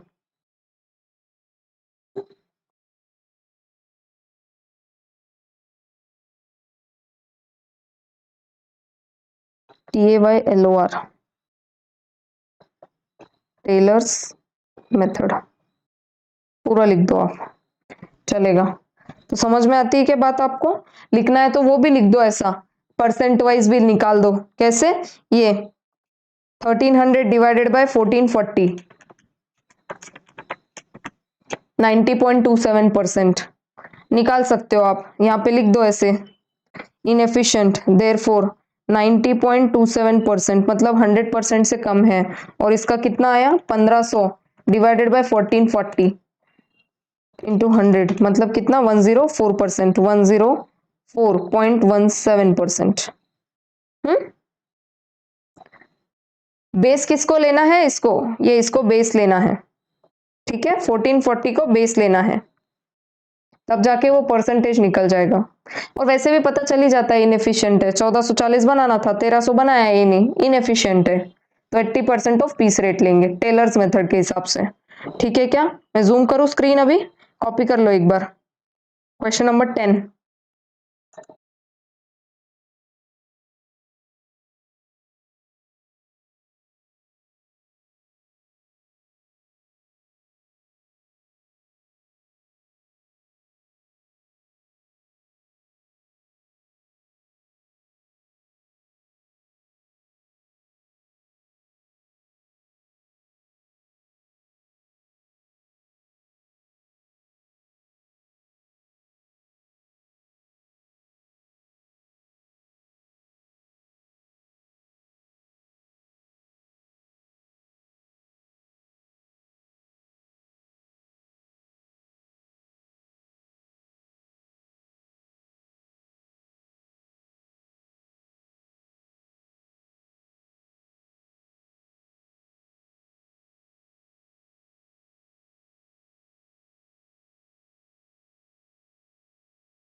ठीक है, ये ऐसे आप डायरेक्टली मत लिखना। ये तो चलो ठीक है, मैंने डायरेक्टली एरो निकाल दिया यहाँ पर, तो आप लोगों को ऐसे नहीं करना है। ठीक है, आप लोग पूरा लिखो यहाँ पर, ये actual units produced, actual units, है ना, और यहाँ पे रेट पर यूनिट निकाला ना हमने अभी वर्किंग नोट से 0.01, तो ये total earnings under straight piece method, और फिर यहाँ पे ये पूरा लिखो, है ना, ये तो यहाँ पे मैंने लिखा ही है, बाकी का ऐसे पूरा लिखो आप। ठीक है, कुछ अगर मैं छोड़ दूं ना तो ऐसे थोड़ा सा स्पेस आपको जहां पर भी आप ऐसे लिख रहे हो लेफ्ट हैंड साइड में पूरा स्पेस छोड़ दो थोड़ा, और राइट हैंड साइड में पूरा ये नंबर्स वगैरह लिखो। तो अगर मैं कैसे कुछ भूल जाऊँ एक्चुअल यूनिट्स लिखना या रेट पर यूनिट लिखना, तो आप लिख दो उसको एक बार, तो कैसा है कि आपको ध्यान में आएगा कि कहाँ पे क्या लिखना है और प्रेजेंटेड क्या है। क्योंकि देखो एक बार नहीं पढ़ना है इसको, रिवाइज भी करना है, रिविजन भी करना है आपको इसका, प्लस एग्जाम के टाइम पे भी देखना रहेगा, तो फिर बाद में समझ में नहीं आएगा ये 1300 है क्या, तो फिर ढूंढते फिरोगे क्वेश्चन में, देखता हूँ 1300 क्या है, तो उसके पहले ही लिख दो ऐसा। ठीक है, बाकी तो मैंने लिखा ही है, आई हैवंट मिस्ड, और अगर कुछ छूटा है ना तो प्लीज आप लोग कवर कर लो उसको। ओके, क्या आपने लिख लिया ये सब? आई होप लिख लिया है पूरा। हम्म, हाँ, अभी क्या बोल रहा है वो, ये तो मैं पक्का ही होमवर्क देने वाली हूँ, दिस इज होमवर्क। मैं और कौन सा वाला होमवर्क बोल रही थी, मैं 10th वाला होमवर्क बोल रही थी, but this is not homework. ये थोड़ा अच्छा क्वेश्चन है, इसको स्टार मार्क करो पहले, इसको भी करो स्टार मार्क और इसको भी करो स्टार मार्क। लेबर पूरा चैप्टर इंपॉर्टेंट है, थ्योरी वाइज, प्रैक्टिकल वाइज, सब वाइज। इसमें इंफॉर्मेशन का एकदम ऐसा झोलझाल है, आपको इंफॉर्मेशन गिवन क्या है, निकालना क्या है, सब इंपॉर्टेंट है। अब क्वेश्चन में देखो, जब जैसे रोवन यूज करोगे, हेल्सले यूज करोगे ना, तो पहले तो देख लो अरे स्टैंडर्ड आवर्स कहीं दिए क्या, नहीं, मतलब पक्का ही हमको निकालने, तो कुछ ना कुछ ऐसी इंफॉर्मेशन लिंक्ड रहेगी जहां से निकल, अब लिंक एक भी इंफॉर्मेशन आपने कर ली ना, आपको आंसर आ जाएगा। अब जैसे ये 1 वीक 180 यूनिट्स, अब प्रॉब्लम यहां से शुरू होता है, 1 hour is equal to this that standard time, फिर 1 unit is equal to this many unit minutes, फिर निकाल दो 60 मिनट्स में कितना, क्योंकि 1 hour का रेट दिया है, और फिर अगर आर का रेट पता है कि 1 घंटे में कितने यूनिट बनते हैं, 1 घंटे का रेट क्या है, तो वहां से निकल जाएगा 1 यूनिट का प्राइस, और फिर आपको यूनिट्स तो दे ही रखे हैं 180 यूनिट्स, वहां से निकाल लो क्या पूरा यूनिट्स का कितना पे मिलेगा। हम्म, वो निकलने के बाद और क्या निकालना है यहाँ पर, ये भी निकालना है आपको, 1 यूनिट बनाने में 25 मिनट लगते हैं स्टैंडर्ड, तो 180 के लिए कितना, आपको स्टैंडर्ड आवर्स दे रखे हैं क्या, नहीं, तो यहाँ से आपको स्टैंडर्ड आवर्स मिल जाएंगे। और ध्यान रखो ये मिनट्स में आंसर आया है 4500 मिनट्स, अब उसको आपको आवर में कंप्लीट है ना कन्वर्ट करना है 75 आवर्स, और जो गिवन है 48 आवर्स वो एक्चुअल आवर्स है, माइंड में those are actual hours, 75 hours standard hours. तो आपको ये ऐसे क्यों निकालना है, जो हेल्सले और रोवन में फॉर्मूला यूज होता है टाइम सेव्ड, वहां पर ये यूज होता है, निकाला है ना 27 आवर्स। ठीक है, आई होप वो क्लियर है अभी आपको। तो 10th was not homework, but अभी जो नेक्स्ट क्वेश्चन है व्हाट 11 मेरिक से निकालना है, फॉर्मूला भी है ना याद हो जाएगा आपको, मेरिक का फॉर्मूला हम ऑलरेडी डिस्कस कर चुके हैं। ये देखो कुछ ऐसा है क्या वो फॉर्मूला, ये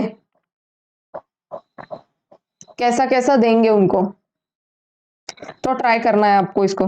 ठीक है क्या, ये अश्योर्ड देंगे, फिर प्रोपोर्शनेट कितना, एफिशिएंसी निकालो, कितना अर्निंग्स देंगे, कितना परसेंट देंगे, 100 है ना 110% है देखो, और फिर 120% ऑफ पीस रेट, ये नॉर्मल पीस रेट निकल गया देखो 0.20। अब आपको दिमाग लगाना है कहाँ से निकाले इसको।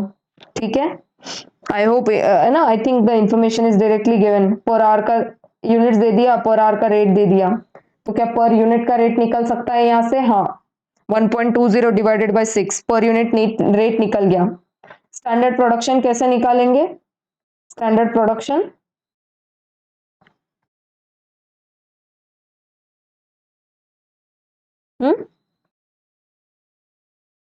चलो करो ट्राई, चलेगा आपको, आएगा ये। हम्म, करो सॉल्व, कुछ नहीं समझा तो क्लास में करेंगे सॉल्व, और ये वाला अभी नहीं करेंगे। अब आगे वाले थोड़े ये देखो कैसे कैसे क्वेश्चंस पूछे, देखो कैसे पूछे एकदम, और भी आपको दिखाऊं क्या? इसका हाई लेवल दिखाती हूँ मैं आपको कैसे पूछते हैं। वो अल्जेब्रिक वाला भी पूछते हैं इसमें, बताती हूँ, रुको आपको। ये देखो,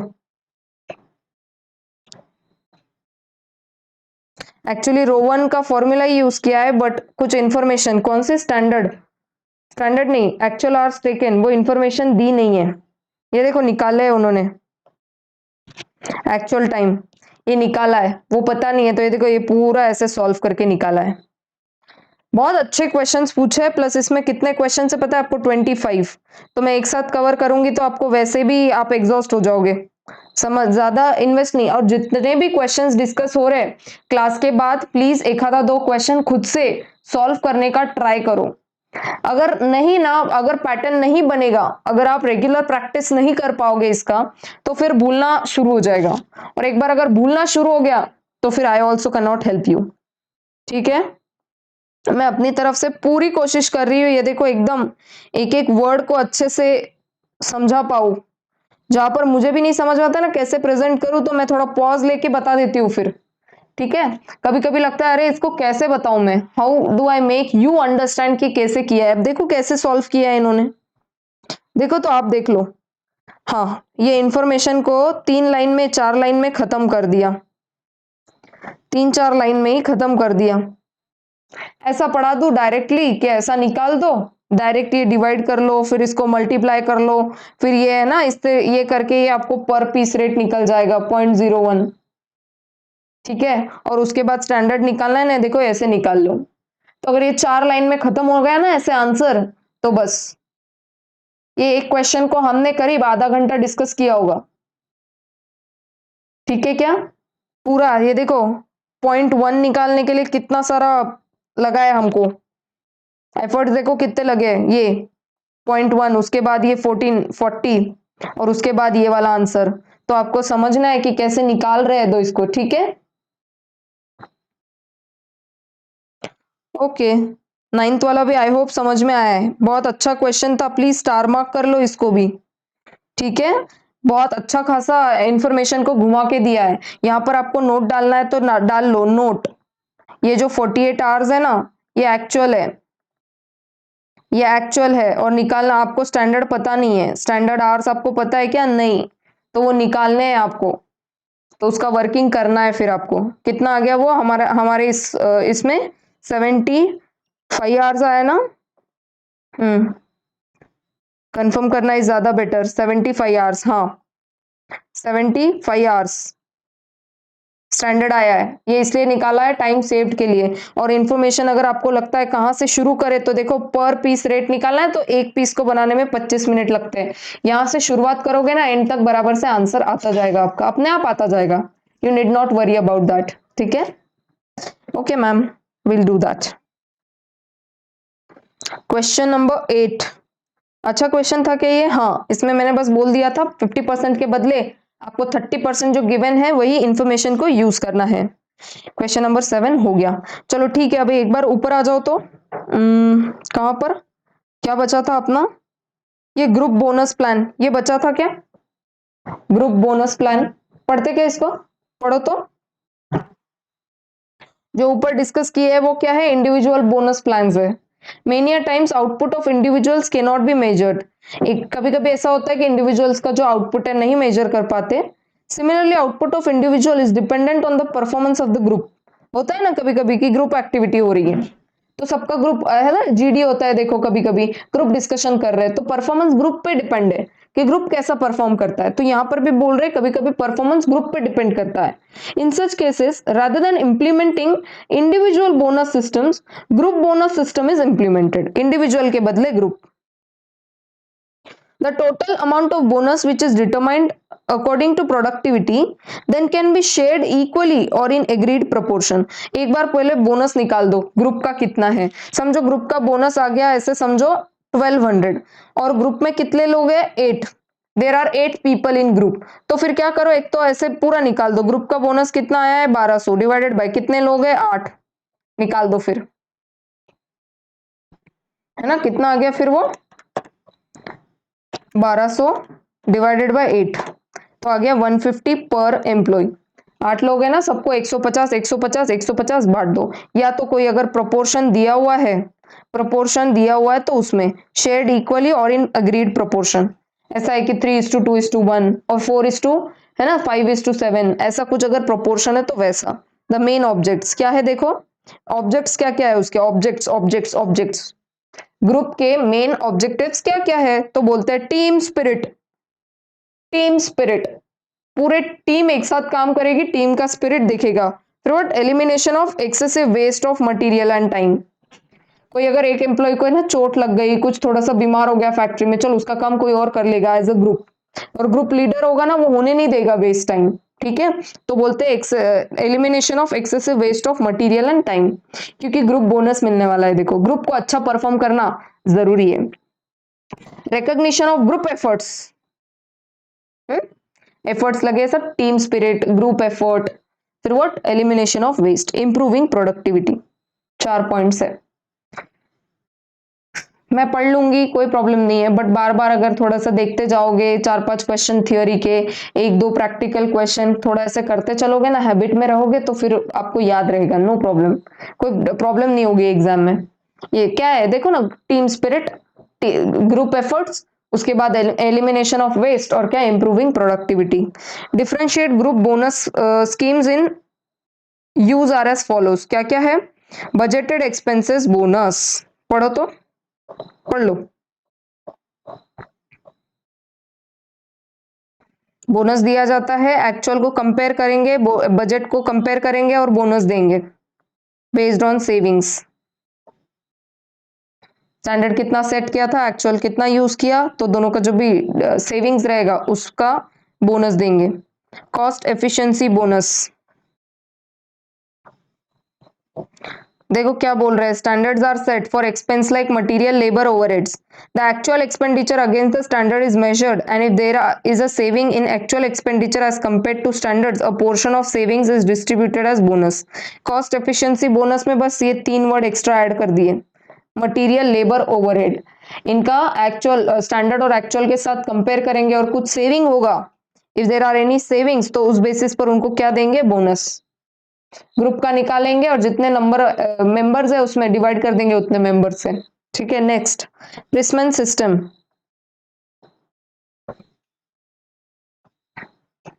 production standards are set in units. ठीक है, production standards are set in units, ये इंपॉर्टेंट है इसमें। और points, an actual production is compared with standards, if the actual production exceeds the standard, the workers are paid additional wages. Actual ज्यादा production अगर हो गया स्टैंडर्ड से तो उनको एडिशनल वेजेस मिलेंगी, equal to the percentage of output over standard, है ना, जितना परसेंट एक्स्ट्रा का उन्होंने प्रोड्यूस किया है उतना उनको एडिशनल वेज मिलेगा। Obviously no bonus is payable if actual production does not exceed standard. Bonus देंगे क्या, है ना, अगर एक्चुअल बोनस स्टैंडर्ड से नहीं बढ़ पाया, स्टैंडर्ड से कम ही है एक्चुअल प्रोडक्शन, तो बोनस देंगे क्या, नहीं। This method is mainly used in foundries. Okay, next, Towne profit sharing plan. Standard set for cost, अब सबका ये स्टैंडर्ड किसका है, सेट इन यूनिट्स, तो ऐसा चार्ट बना दो। फिर Priestman system, production standards are set in units, है ना, वापिस Priestman system, production standards are set in units, फिर उसको कंपेयर करेंगे स्टैंडर्ड से, और जो भी स्टैंडर्ड के ऊपर अगर कुछ एडिशनल प्रोडक्शन हुआ रहेगा तो उस पर बोनस देंगे। Next, Towne profit sharing plan, standards are set for cost, mainly कौन सा कॉस्ट रहेगा, ये लेबर, क्योंकि हम लेबर कॉस्ट पढ़ रहे हैं, CAS 7, and the actual cost is compared with the standards. If there is a saving in the cost, the saving is shared by the workers and the supervisory staff in agreed proportion. The principle behind this method is that there is a saving in cost. Not only the workers but the supervisory staff should also get the reward. अब इसमें एक word और add हो जाएगा, कौन सा, supervisory staff. तो याद रखना है स्टैंडर्ड कौन सा सेट है, कॉस्ट का, कौन सा कॉस्ट, लेबर कॉस्ट, इसमें किसको भी ऐड किया है, और सुपरवाइजरी स्टाफ, और उनको भी क्या किया है, should also get the reward, because the cost reduction is the joint efforts of both the types of staff, कौन, normal employees, normal workers और supervisory staff, hence both the workers and supervisors share it. ठीक है, Towne profit sharing plan. Waste reduction bonus पढ़ लो अपने आप। Waste काय का हो सकता है? लेबर का वेस्ट होगा क्या? नहीं, मटेरियल का, बट ऑब्वियस सी बात है। तो उसमें अगर कुछ सेविंग हो गया तो फिर उनको क्या करेंगे? Worker share the same in agreed proportion. This system is generally used in industries where cost of material is very high. Material का कॉस्ट हाई है ना, तो लोग उसको वेस्ट ना करे, इसलिए बोलते हैं कि वेस्ट रिडक्शन बोनस देंगे। जितना वेस्ट कम जनरेट होगा उतना थोड़ा सा बोनस देंगे उनको। रकर plan, amount of bonus linked with value added in the system. Value added is obtained by deducting the cost of material and services from sales value. Sale का जितना कॉस्ट आया उसमें से कॉस्ट माइनस करेंगे। Sales minus cost क्या रहता है? Profit. उसको ही क्या बोला है उन्होंने? Value added. In other word, value added is a total of labour, overhead and profit. Under this plan, employees receive a constant proportion of value added. For example, if the target ratio of labor cost to value added is 70%, क्या बोल रहे हैं? Labor cost to value added is 70% and the actual ratio comes to 68%. Standard कितना निकाला? 70%, actual कितना है? 68%. तो 2% जो है वो सेव हो गया। Added is distributed as a group bonus. 2% है ना, वो सेव हो गया। तो बोलते कि वो ग्रुप बोनस में जाएगा। ये कॉस्ट की बात कर रहे हैं, कॉस्ट कम हुआ तो ज्यादा better. So that the ratio of direct labour cost to value added is maintained at 70%। समझ में आती है बात? Normally instead of distributing the entire bonus, some proportion is distributed and the remaining is transferred to reserve fund. है ना, थोड़ा सा profit में डाल दो, थोड़ा सा रिजर्व फंड में डाल दो। स्कैलॉन plan,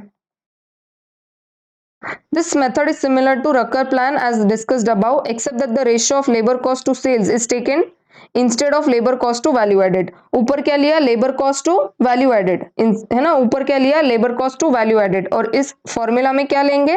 labor cost to sales. Labour cost to value added मतलब ये प्रॉफिट हो गया वैल्यू एडेड, और यहां पर क्या लिया? Labour cost to sales. Normally bonus is paid on the average of last 3 years of ratios. A part of bonus may be transferred to bonus equalization fund for future use when the workers do not get bonus under this scheme. तो बोलते हैं ये वाला जो इसमें bonus निकालते हैं ना, ये कहाँ ट्रांसफर करते हैं वो लोग? इक्वलाइजेशन फंड में। क्यों ऐसा? वो बोलते हैं कि जब कभी वर्कर्स को कोई बोनस ना मिले तो तब ये वाला जो फंड है ना वो काम में आएगा बोनस बांटने के। तो ये वाला इंपॉर्टेंट है, Scanlon plan, Scanlon plan, equalization fund. और ये किस पर डिपेंड करता है? Labour cost to sales, labour cost to sales. यहां पर क्या है? Labour cost to value added. Chart बनाना है इसका आपको, ठीक है क्या? थोड़ी बहुत मेहनत करनी पड़ेगी आपको। अब एक्सप्लेन पूरा पढ़ रही हूं ना मैं, तो जहां जहां पर भी हाईलाइट कर रही हूँ, इंपॉर्टेंट बोल रही हूँ, तो ऐसा एक बार चार्ट बना दो पूरा, है ना, ऐसा ऐसे एरोज निकाल के 2-3 यहाँ पे लिखो, यहाँ यहाँ यहाँ यहाँ। अब इसमें क्या इंपॉर्टेंट पॉइंट है ना, ऐसे डिस्कस कर लो 2-3 बुलेट्स में, ऐसा यहाँ पर यहाँ पर यहाँ पर यहाँ पर यहाँ पर यहाँ पर। अब आप जो भी कोई स्टूडेंट हो, अगर मैं बोल रही हूँ और वो सच में ये चार्ट बना रहा है, नहीं बनाएंगे तो मेरा कोई लॉस नहीं है। देखो मैं तो फुल फ्लेज पढ़ा ही रही हूँ, मेरी जब बुक बनेगी तो उसमें भी ये अपडेट हो जाएगा, और जब तक अपडेट होएगा आपकी एग्जाम पास आ चुकी रहेगी, तो उसके पहले फिर रिवाइज नहीं करना है। और जब खुद से लिखोगे तो 1 time writing is 10 time reading. तो अगर किसी ने भी ये बना लिया ये लेक्चर सुनने के बाद, तो प्लीज मेरे साथ शेयर कर देना ग्रुप में। जो व्हाट्सएप ग्रुप है ना, उसमें कॉपी का आपके फोटो शेयर कर देना, सो दैट जो भी स्टूडेंट ने बोलने के बाद भी अगर नहीं बनाया होगा चार्ट, तो जिसने बनाया है उसकी मेहरबानी। ग्रुप एफर्ट जिसको बोलते हैं ना, तो फिर बेचारे ने ग्रुप में, आपका ग्रुप लीडर बन के उसने ये चार्ट बना के आपको शेयर कर दिया, ठीक है? थॉटफुल रहेगा वो आदमी जो भी बनाएगा, आदमी मतलब स्टूडेंट। चलो ठीक है, ये अभी नहीं पढ़ेंगे, ये अभी नहीं पढ़ेंगे, बाद में पढ़ेंगे, बहुत हेवी हो जाएगा फिर, है ना। इट्स ऑलमोस्ट 2 आवर्स नाउ, बहुत हेवी हो जाएगा। प्लस और थोड़ा ऊपर में कुछ थ्योरी बचा हुआ है वो कवर हो जाएगा, है ना। ये ये वाला जो थ्योरी बचा था ना एमर्सन्स, एक्चुअली ये तो क्या है, एमर्सन्स जो है ना ये क्वेश्चन सॉल्व करते करते ही क्लियर हो जाएगा। इसका कोई क्वेश्चन आएगा ना तो ये पूरा देख लेंगे और पढ़ भी लेंगे। अब ये मेरे पास रहेगा और नीचे का जो बचा हुआ है वो आई थिंक मोटा मोटी अब थ्योरी थोड़ा सा कवर हो गया है। कवर क्या, अच्छा खासा कवर हो चुका है। अब मेरे पास जो बचेगा ना थोड़ा बहुत हियर एंड देयर एक दो क्वेश्चंस बचेंगे और उसके थ्योरी बचेगी, मतलब थ्योरी वाले पोर्शन, और बाकी वाले जो सॉल्व करने वाइज क्वेश्चंस है वो। तो आज हमने आई गेस कहाँ तक सॉल्व कर लिए क्वेश्चंस? 5 11, हाँ 11वां क्वेश्चन होमवर्क है।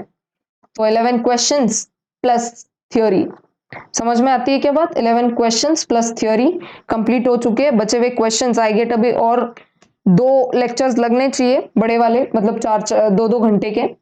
ऑलमोस्ट 4 आवर्स में कंप्लीट हो जाएगा फिर लेबर। सबसे इंपॉर्टेंट चैप्टर है, वेरी वेरी इंपॉर्टेंट।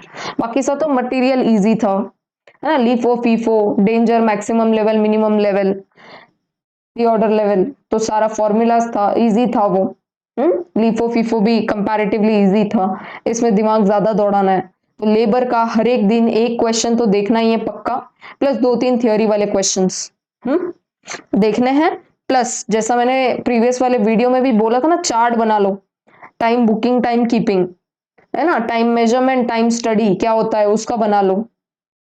फिर और क्या बात डिस्कस की थी हमने, और कुछ ऐसा सिमिलर पॉइंट्स पे अगर डिस्कस किया होगा तो उसको भी ऐसा चार्ट वाइज में बना लो। और ये जो अभी पॉइंट्स डिस्कस किए ना, जो भी अभी पॉइंट्स डिस्कस किए हमने, उसको भी ऐसा चार्ट वाइज लिख लो।